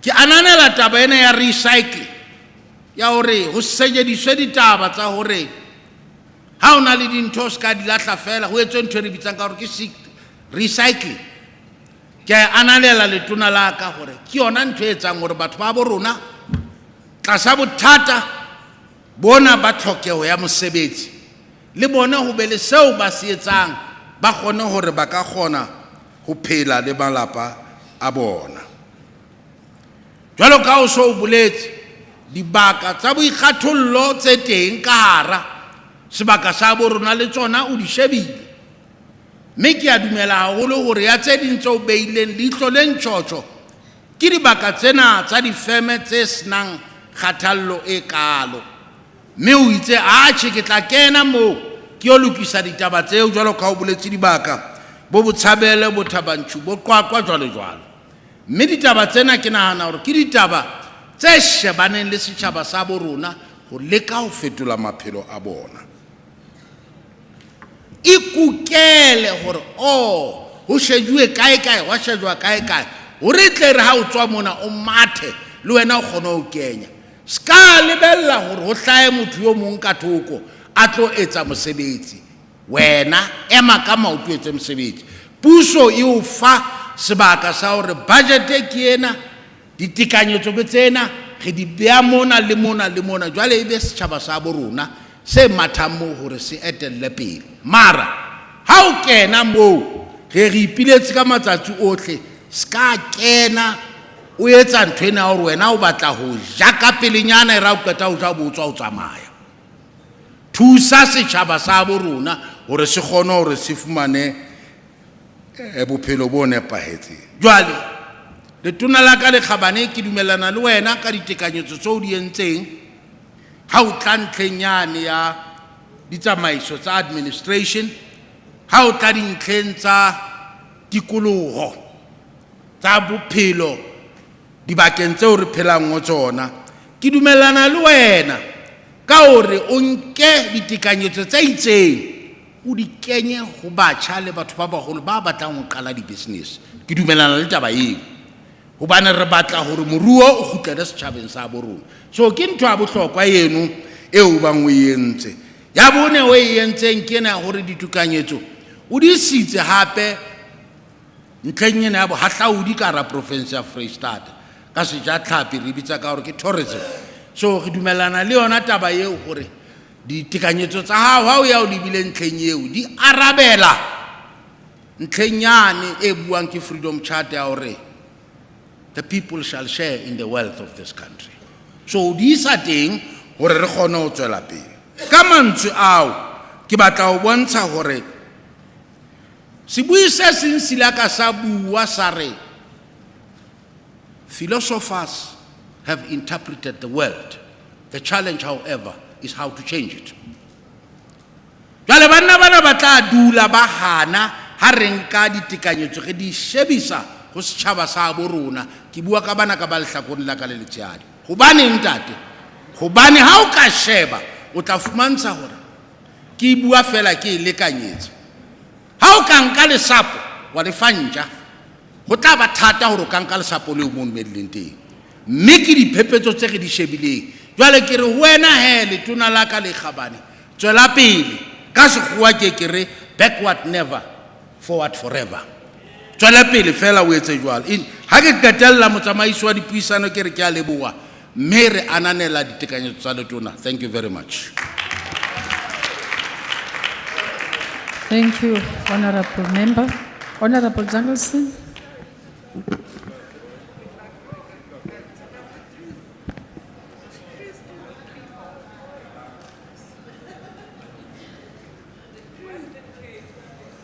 Thank you, Honourable Speaker. I just want to confirm with Honourable Klute Order. that when I taught political ideology at the University of the Free State, the Honourable MEC Meko was not one of my students. So don't quote Marx and think it's my responsibility. Honourable Speaker, it's befitting that we should discuss issues relating to development and specifically the economy here in the DA-run Phuthaditjhaba district. Honourable Speaker, Kroonstad is a town with much potential, as is the whole municipality and the district. We have wonderful residents here and a great deal of political and economic potential as the N1 gateway between the Free State and South Africa's economic hub in Gauteng. We would once again like to congratulate the residents of Kroonstad who rolled up their sleeves in the absence of a municipality to get things done and allowed Kroonstad to win the QwaQwa Town of the Year Award in 2022. Congratulations. But while we gathered here in Kroonstad, the residents of Viljoenskroon, Kroonstad, Steynsrus, and other towns across the Free State are dying on our roads and are drowning in sewage. Yesterday I traveled on the road between Bethlehem and Kroonstad, and I also have had reports that people have died on the road between Steynsrus and Kroonstad, and the road between Bethlehem and Lindley is deteriorating fast. The road between Edenville and Heilbron is just as deadly, and it's not just killing our people, it's also killing our local economies in the Free State. Honourable Speaker, since we are in Kroonstad, I want to repeat a story that I told previously in this legislature. 12 years ago, the former MEC for the Department of Economic Development, Tourism and Environmental Affairs, who is the current Premier, and I see he's fled the hall, announced the Unicore project in his budget speech in 2011. He stated, and I want to quote, that this project would be a 35 million investment of a huge high-tech medical supplies manufacturing facility in Kroonstad. Yeah. This establishment is set to provide 300 jobs once it is fully operational. This project is a pilot for other manufacturing enterprises to set up in Parys and Sasolburg, which will ultimately form part of the Free State manufacturing triangle. I close quote. Together with our current Premier, our former Premier Ace Magashule later also announced that this is one of his Operation Tlasela projects. Speaker, where is this promised project today? Where are the 300 jobs that were promised through this project? Where's the 10 million that was invested in this project by the Free State Development Corporation? Speaker, in a reply to a question to the former MEC of Phuthaditjhaba in this legislature, I was informed that the FDC Unicore loan was a so-called soft loan. Soft loan. While I'm still trying to figure out what the so-called soft loan means in practice, on the ground, no manufacturing facility was ever established, and with the time that is lapsed, I'm sure that it is improbable that the FDC will ever get this 10 million that was invested year back. That money mysteriously disappeared. And that's one thing the ANC are good at, and that is making money mysteriously disappear. Perhaps now that the former MEC, who is now Premier, and the former chair of the committee in which I previously raised this issue and is now the steer MEC, would like to follow this up and see if they can retrieve this money that mysteriously disappeared. If the people of this district still believe that the ANC can deliver them or their children jobs or anything else except poverty and deprivation, then you are victims of your own electoral choices. Voters should know by now that the day after the elections, the food parcels disappear like the 10 million rand, along with all those empty promises, the 300 jobs, etc. They all disappear after the election. And then you sit for another 5 years in poverty and desperation. The ANC will never deliver the jobs, especially under an ANC government in the Free State. In this respect, it's important, Honourable Speaker, to note that in the last quarter of 2022, in South Africa, 169,000 new jobs were created. Of the 169,000 new jobs, a staggering 167,000 were created in the DA-run Western Cape.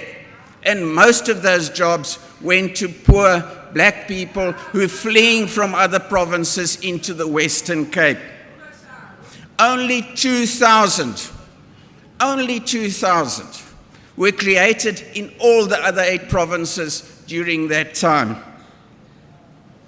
In Freedom Month, Honourable Speaker, we have to ask which party in government is delivering economic freedom in South Africa through jobs, and who brags about creating further dependency. Why do millions of unemployed people in 8 other provinces have to share 2,000 new jobs? The answer is simple: because the majority of them voted for the ANC. You see, in a democracy, you get what you vote for, and you deserve what you vote for. Speaker, with our resources and relatively small population, over 60% of our people in the Free State should not be living in poverty. The Department of the Steer should set an example of sound business practices. Please pause. I just want to establish if there is a point of order. Honorable MEC Mahlatsi.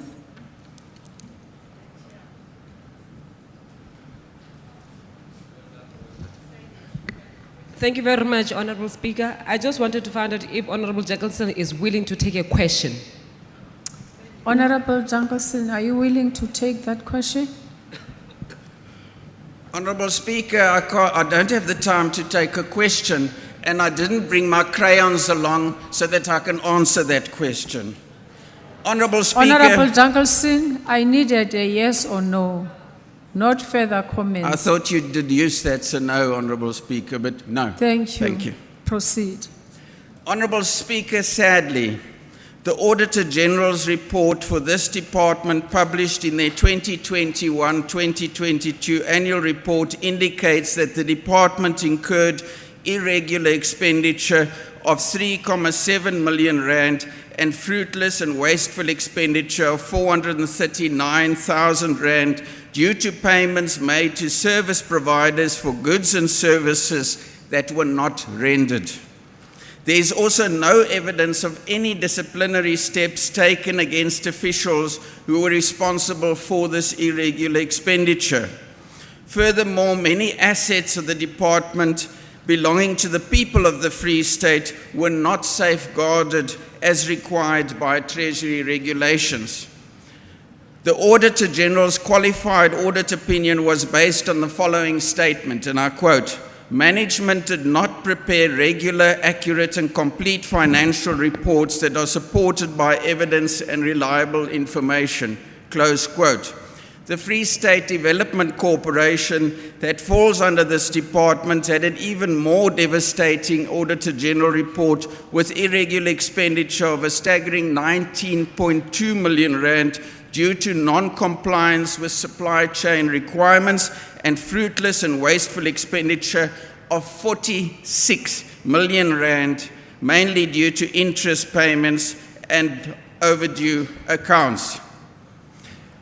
Honourable Speaker, the Auditor General said this entity failed dismally in its vision to be the leading catalyst for economic growth and development in the Free State Province, and a mission to facilitate and promote investments, provide financial and non-financial services to SMMEs, continue with radical economic transformation, and develop and manage properties and businesses also failed dismally.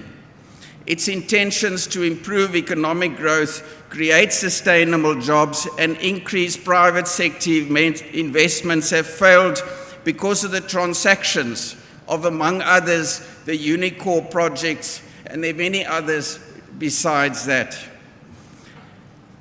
Honourable Speaker, the manufacturing sector in the Free State is greatly underutilised. We have various factories in places like Tabanshu, Botshabelo, and QwaQwa that have become redundant. These areas also have the largest concentrations of unemployed people in the province. This infrastructure, along with the Pakisa racetrack, should be privatized so that the private sector can revive and reignite these economies. Let us rather use our provincial funds to fix our roads infrastructure and services so that investors can transport goods and services in and out of the province and at the same time create jobs for our people. Capitalism 101. Honourable Speaker, institutions and entities in the Free State that are responsible for both tourism and the promotion of the province as an investment destination must be restructured and streamlined towards this common purpose. For this reason, as also mentioned by Honourable Van Vieren in his budget debate at Garib, or in the Legislature after Garib, we need in the Free State a Free State Economic Development Agency, FSEDA. Such an agency will cut red tape for investors and merge national and international investment initiatives and promotion in trade, investment and tourism into a single entity. The FSEDA will have a small staff component with support from the provincial government through a process of incentivized targets linked to timeframes in terms of investment and job creation in the province. International precedent shows that economic development strategies are best implemented by an agency and people who have real business expertise. Speaker, the Phuthaditjhaba Special Economic Zone is struggling along with a collapsed municipality. In this respect, we must remember that the zone is only part of the equation that attracts investors. The investors and their staff require basic services such as water and electricity, as well as access to schools, hospitals, modern retail stores, entertainment, and various other amenities and facilities. We've just heard this week, which my colleagues from the right didn't mention, that another factory has closed there and 82 jobs have been shed in that special economic zone.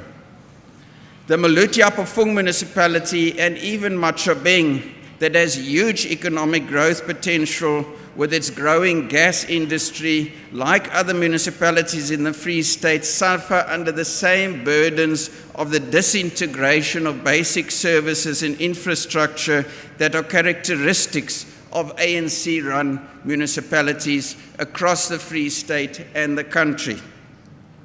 Economic development takes place in municipalities. We can talk about it at provincial level, but at the end of the day, the tires hit the tar within a municipality. And if a municipality cannot supply water, electricity, roads, infrastructure, and other services, who will invest in that municipality?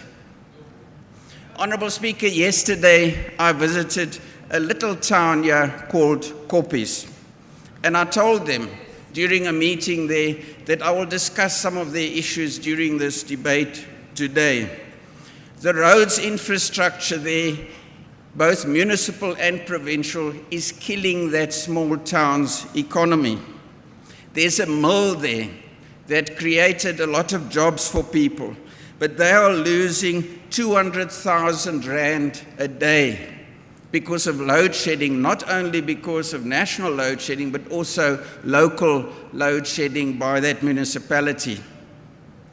They lose 3 tons of maize that should be milled per hour. And there are trucks there from Zimbabwe and Zambia waiting for maize that should be exported and creating income from that town and for our province. Honourable Speaker, the small businesses at Weltevrede, Rooipoort, Weiveld, small holdings, told us that they cannot survive with the poor municipal services and the provincial services that they're getting. Their chicken industries, and you need heat for chickens in winter, are dying because there's no electricity to supply the heat. The roads that lead to those small holdings have collapsed. People don't want to drive backwards and forwards. The local electricity grid, where the poles are lying on the ground, is also part of the problems that they experience there. Honourable Speaker, and I'm going to mention the Democratic Alliance run Western Cape again when we deal with load shedding, and only because our MEC Honourable failed members, to you are talk. out of order. Our MEC failed to talk about one of the most important issues facing the economy of this province and the country, and that is load shedding. Only the DA-run Western Cape has an emergency plan in place to deal with a possible total electricity grid collapse. This plan includes a distribution, listen to this, 100,000 load-shedding kits to indigent households at a cost of 60 million rand, solar panel installation at 100 schools, 89 million rand for backup generators for water and sewage systems in the province, and 1.1 billion energy independence promotion plan. The DA-run city of Cape Town is set to become the first load-shedding free city in South Africa.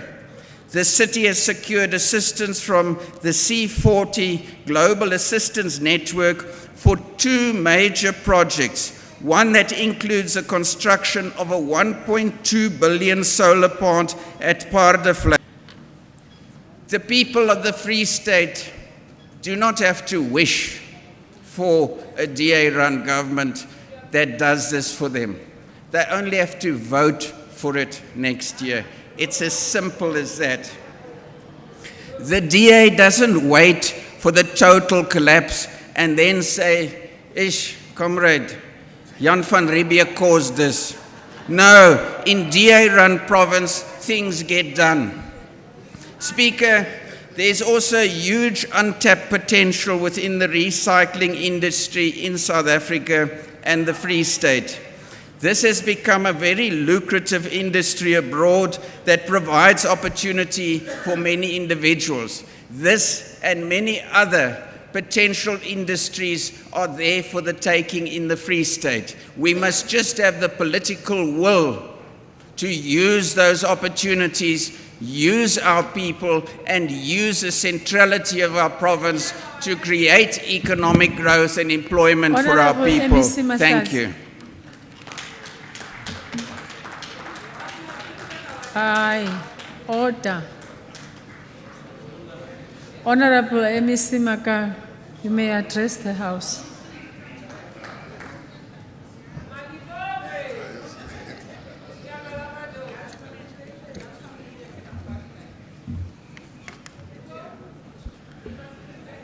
Honorable Speaker, Honorable Deputy Speaker, Honorable Premier, members of my colleagues in the Executive Council, members of the Legislature, and NCOP representatives, House of Traditional Leaders, business formations, heads of departments, senior managers from all the spheres of government, distinguished guests, ladies and gentlemen, and the people of the Free State. Honorable Speaker, the people of the Free State, like many other South Africans, have for many decades been subjected to the devastating conditions of poverty, inequality, and unemployment, which have been created deliberately through the brutal and heartless policies brought about by the colonizers who started to set their foot in this country in this month in 1652. On the same day of the 6th of April, which coincided with their arrival in 1979, they continued their mission of causing pain and sorrow to the black majority of this country by trying to silence one of the voices,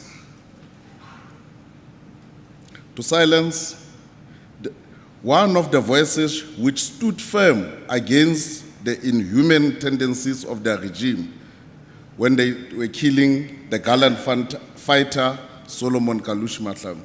However, they failed to realize that the killing of this gallant revolutionary was in no way going to assist them to silence the revolutionary spirit amongst the many majority of South Africans. It has been proven that an idea of freedom cannot and would never perish through the killing of a human being, because the idea of freedom is not embedded only in the flesh, but it is integral in the minds and spirits of the people.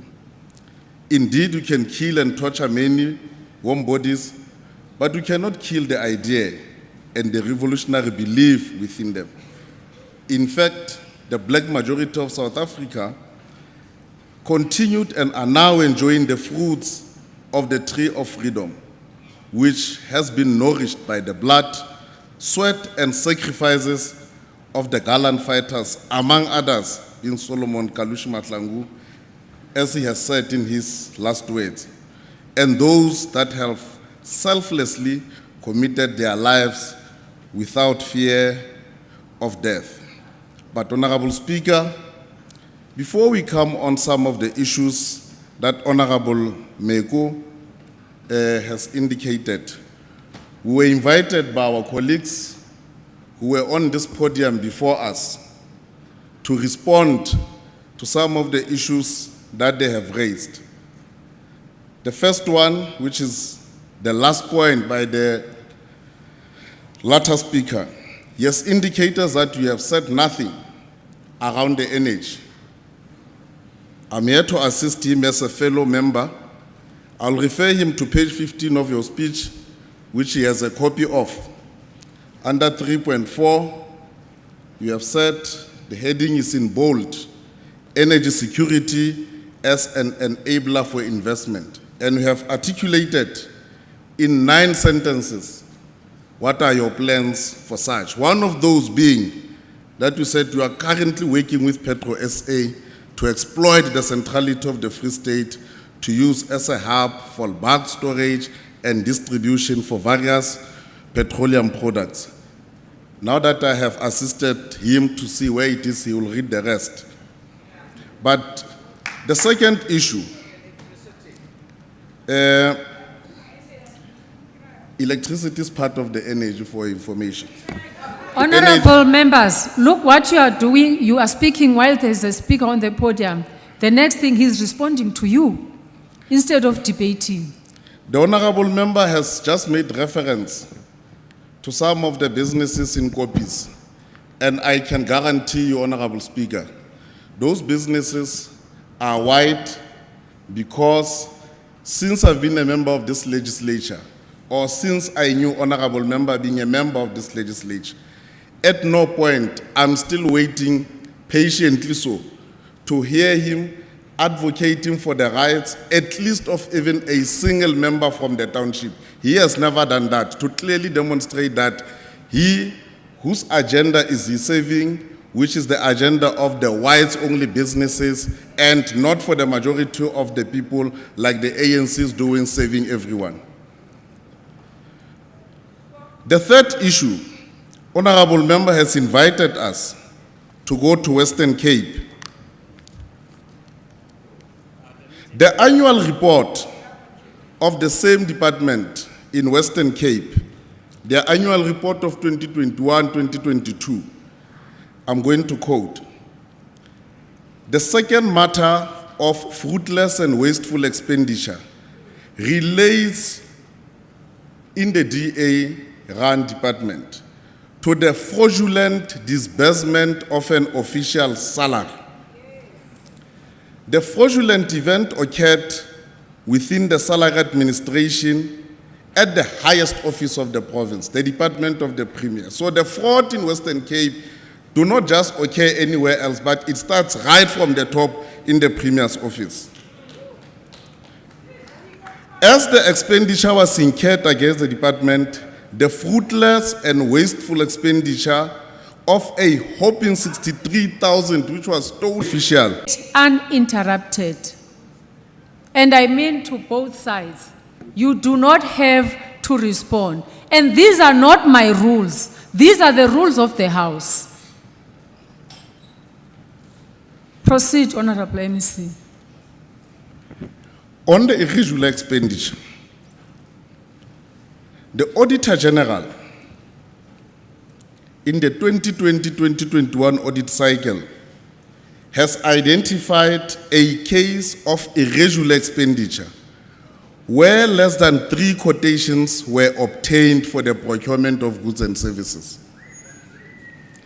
And the amount for the irregular expenditure on procurement in the prior year was a whopping 7.4 million rand, which, if you compare to the one that is quoted for the province, do not even compare, as the Honorable Member has indicated. So 7.4 million rand of the people that was supposed to go and serve the small businesses in Western Cape was misused by the DA, Department of Economic Development in Western Cape, as reported, because there's a public information in your annual report. Now, for Honorable Member to come and say Western Cape is exemplary, I need to indicate that what Honorable Members have said, that in Cape Town there are 2 wells, the one for the rich and the one for the poor, and the services are skewed to those rich ones in town. It is not far-fetched, it is not baseless. The annual report of City of Cape Town, their municipality, the 2021-2022 say, because they always claim that they prioritize issues of crime, of ensuring that they fight against crime. In their report, and you must hear where they have deployed this additional law enforcement, with police services also being a mayoral priority program, budgetary provision, meaning this is where they are taking the money, was made to appoint 100 additional law enforcement officers. It becomes interesting here. All these officers have been appointed and will be deployed to Central Cape Town. 0 for Langa, 0 for Cape Flats, 0 for anywhere where our people are at. That is a DA for you. But Honorable Speaker, on the issue of the Unicom, we have volunteered the information when the Honorable Member asked the question, what happened? And we have made it clear that immediately when the project did not go as expected, we immediately embarked on the investigation. It is not on his own accord. And the matter which is now part of the law enforcement officers, it is beyond us. The matter has been handled accordingly. Because the DA is always grandstanding that the ANC do nothing about corruption. But this is a clear case where the ANC said, where the money of the public, where the monies are missing, an action has to take place, an investigation has to go or has to unfold. So this being a student of political science under a particular member in his other life. And I think that is correct. And actually it is a right thing that he's never been a scholar of political science, because he's a scholar of what is relevant for him in the portfolio that he's doing. The economy does not need political analysts. The economy needs commerce graduates like Honorable Meko is. That is why we are confident that our economy is in the right hands. I thought this debate about the irrelevance of some of the doctorates which are not necessary to the economy, I thought we've buried it last year, but it appears that we will never close it. But Honorable Speaker, today our people are still in the same revolutionary path towards attainment of national democratic society, in which men and women can, among other objectives of the NDS, can live in harmony and prosperity. Indeed, Honorable Speaker, our 1994 breakthrough into democratic era has contributed immensely towards the expedition of the national democratic revolution, in that it has placed the democratic government elected by the people to lead the country in the right direction, guided by the will of the majority, as opposed to the previous regime in which the minority rule prevailed over the will of the majority. The democratic dispensation has enabled the ANC government of the people to effect policy and legislative frameworks that have made it possible to dismantle the discriminatory economic architectures and injustices. Honorable Speaker, we all acknowledge that the damage caused over centuries cannot be reversed in a mere period of 3 decades. However, our people appreciate and are grateful for the hard work of the ANC in leading them to the promised land of economic freedom. And the current budget by Honorable Meko symbolizes the commitment of the ANC government to defeat inequality, poverty, and unemployment. The budget reaffirms the fact that despite some of the challenges encountered, the ANC remained the leading force for change in the country and carries the hopes and aspirations of our people to realize objectives of national democratic revolution. Hence, the task of the ANC is clear, that our people must be afforded an opportunity to unleash their potential and capabilities to liberate themselves economically. But bahabo rona ba batla ho iketsetsa le ho itshwarela ka matsoho a bona, hobane ba tseba hore mpempe ya lapisa e tswe motho o kgonwa ke sa hae. Our people are always ready and eager to work for themselves and not to receive the handouts. Therefore, the emphasis of the MEC on intensifying and enabling conducive environment for business and entrepreneurship in the province is a sweet melody in the ears of our people. And on the access to market, Speaker, the conducive business environment means, among others, that there must be access to the markets, including the mainstream ones. We'll never tire from reminding the private sector that they must also come on board and create opportunities for small businesses, particularly the black businesses. Many businesses are struggling to survive because the private sector is keeping lucrative opportunities to themselves and not opening up for the small businesses. And this matter is quite urgent, and this cannot and must never be allowed, because economic transformation is actually and in fact needed in the private sector. The fact that our people are only left with government for business opportunities must change with immediate effect, because 90% of the provincial GDP takes place in the private sector. And we appreciate the efforts, Honorable Meko, of facilitating production capacity of the province by increasing number of participants, specifically in the production sector.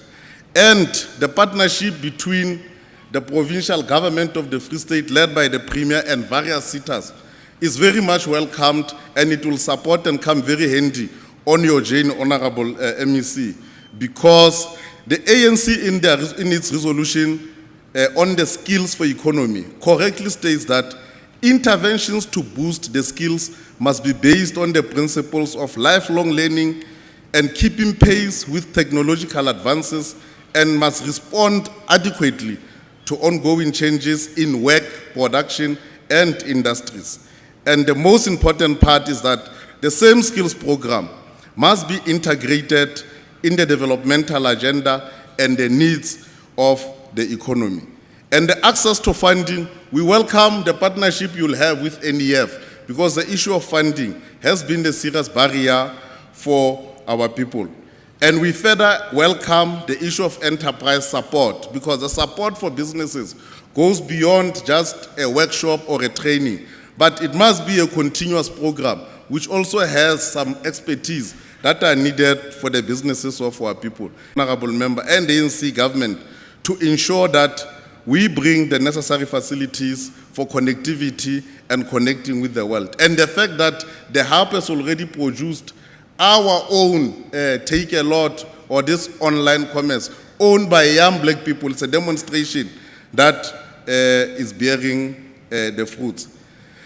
Honorable Speaker, this is an opportunity and the moment for South Africa as a democratic state to create our economy, as the President of the country has said in the preamble of the Economic Reconstruction and Recovery Plan document, where he says, we are determined not merely to return our economy to where it was before coronavirus, but to forge a new economy in a global reality. And this envisaged vision is indeed justified, because correctly so, the ANC in its conference resolution, the 55th conference resolution on the economic transformation, characterized the economy of South Africa that South Africa has inherited the economy with entrenched features of structural fragmentation and inequality resulting in colonial and apartheid periods. Therefore, the ANC is in support of this budget vote, as it reaffirms the commitment of the Congress of the People that the people shall share in the country's wealth, which seeks to ensure that, among others, all the industry and trade shall be controlled to assist the well-being of the people so that they can enjoy the true freedom. Thank you very much. Thank you, Honorable MEC. The Honorable MEC Meko may now reply to the debate.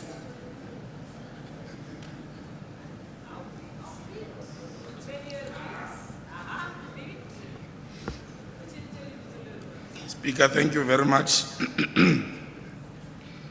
When I'm far away and my 5-year-old daughter, load shedding, especially Anna Kopana Leona for the first time, she says to me, Daddy, there's a problem. Wait along. No, I don't know the lights. I don't know why. I don't know, Daddy, there's no energy. 5-year-old.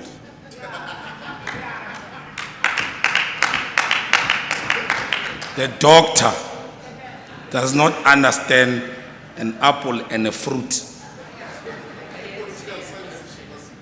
And the doctor wishes that he has taught me. I'm a graduate of a BCom degree in economics, not at yours, in a university in Gauteng. There's nothing wrong with yours.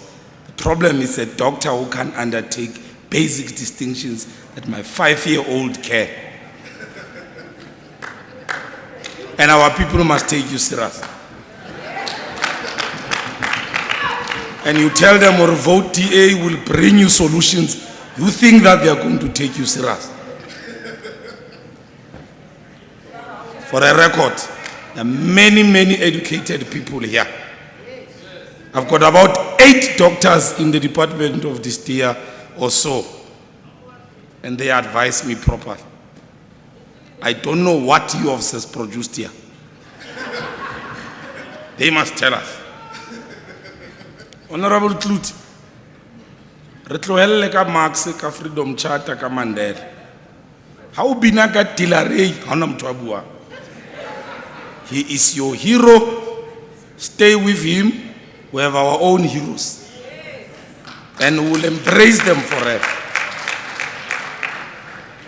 Karl Marx was a doctor like you. It is appreciated the global world all over because of his thinking. We're embracing his ability that I'm actually in watch. Or as a philosopher, he appreciated interpret the life.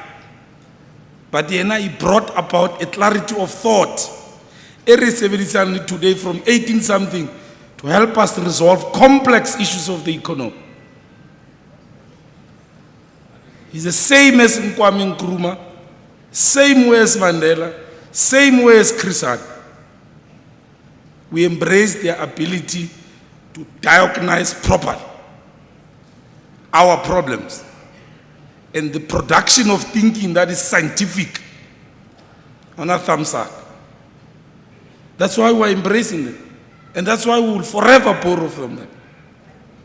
Because they exhibited an extraordinary type of thinking. And it doesn't say the world will not produce such today. And there are still many which we appreciate.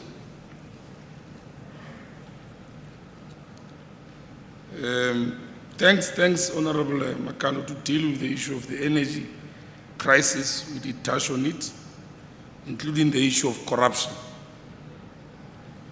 The ANC is on record.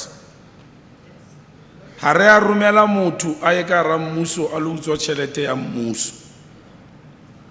ANC resolution. It's our DNA. Except that, hamuto uzo chelete as a chaba. The rule of law must take its course. We're not going to be populist and say, hey, who to is hurry? Nalemolao South Africa. And we chose a constitutional democracy. The ANC doesn't hate the private sector. That's why we spoke about, the core for our speech was as well investment over and above the approach which we want to emphasize the value chain. From the private sector, from national and international. It is our analysis. Our tools to create a and we did make here the context. The context is that the South African character, constitutional democracy character in our area, we are a mixed economy. We appreciate the role of the private sector, and government has got to regulate. We did say in the process, government will also undertake certain projects to intervene, to be able to come closer to attending to immediate challenges. And that's why we said, let charity begins as home. 1994 up until now, government have been doing interventions. Can't apply the same mechanism to the same problem. You won't yield a different result. We said, let's think differently. Concept here, it's not a new discovery. But let's overemphasize, let's deepen it. Or a government, how is more? Ha MEC, Mahlati alo, Ahaskolo, Kofijon Scroll. We must ask a question, an economic question. Sitina se u difesteretse u dira kakai. Can't we take a decision as a department and help those? All of these implements. There's nothing wrong. We're not contradicting any law. We're saying that investment in the years, they were standalone. They were not interrelated or interlinking. And as a result, but are never dependent on the market. And the market is ruthless and is not friendly, especially for such interventions. For the past 3 years, the department has achieved, and by the way, Speaker, to lie in the sitting of the legislature is unparliamentary. For the past 3 years, we had a qualified audit report. The 2 years of that 3, we had only one paragraph. And it was on the basis of the prepayments of enterprise. And I said to the team of the department, it's a good problem. Let's deal with it in terms of our own supply chain requirements and internal controls. But we can never say, AG, let's stop over to the SMME in the context of our program enterprise development. What type of government will we be? We exist for the people, to help our people, especially in the space, say, economy, very complex and difficult. And that's why it's important, issues of support. We've announced about a 5-year program, a 500 million training to teach our people. Otherwise, if you say it's into the new entrance, I don't understand why you are excited to embrace capitalism. Essentially, our struggle against apartheid was also the struggle against the brutality of a system called capitalism, which prioritizes profit over the social welfare of the people. You come here and you are proud to have been elected and you say, I don't care. These people can be exploited for as long as these organizations, which I represent in parliament, buy a profit. That's what you are saying to our people, and you think they are stupid, go vote DA. You said that, and you said capitalism 101. I'm glad you didn't teach me. Let me tell you what political economy has taught me. I was fortunate when I was doing economy. I met intellectuals who believed in political economy. Equal distribution of economic resources to all the people. You can't wish that people must starve and be denied access to all these important economic commodities that must sustain their life. And you stand there proud to, yeah, we don't want to know about capitalist 101. We are engaging, by the way, for information, all the business people.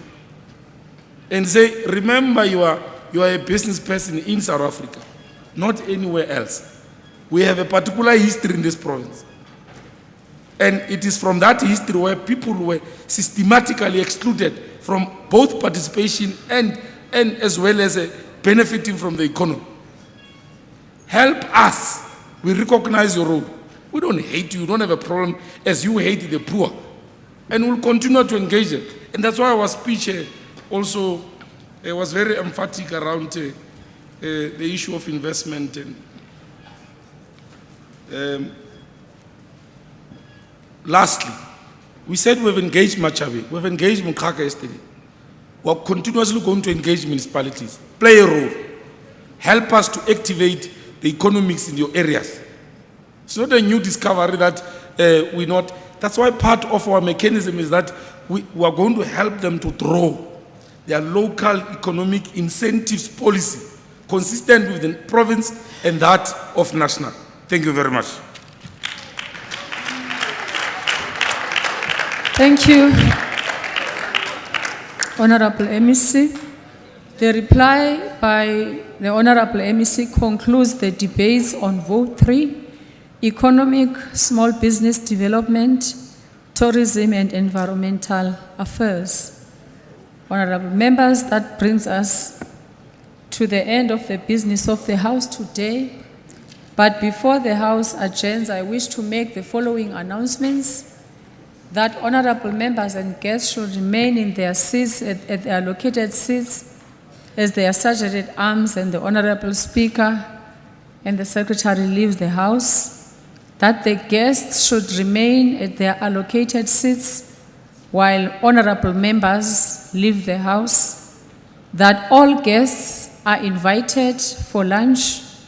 And now the House shall adjourn until Wednesday, the 3rd of May, 2023, at 10 o'clock at Lirila Tuto Secondary School, Zastron, and the business of the House shall include the consideration of the following budget votes: Vote 9, Public Works and Infrastructure, and Vote 10, Community Safety, Roads and Transport. This House is adjourned. Thank you, honorable members.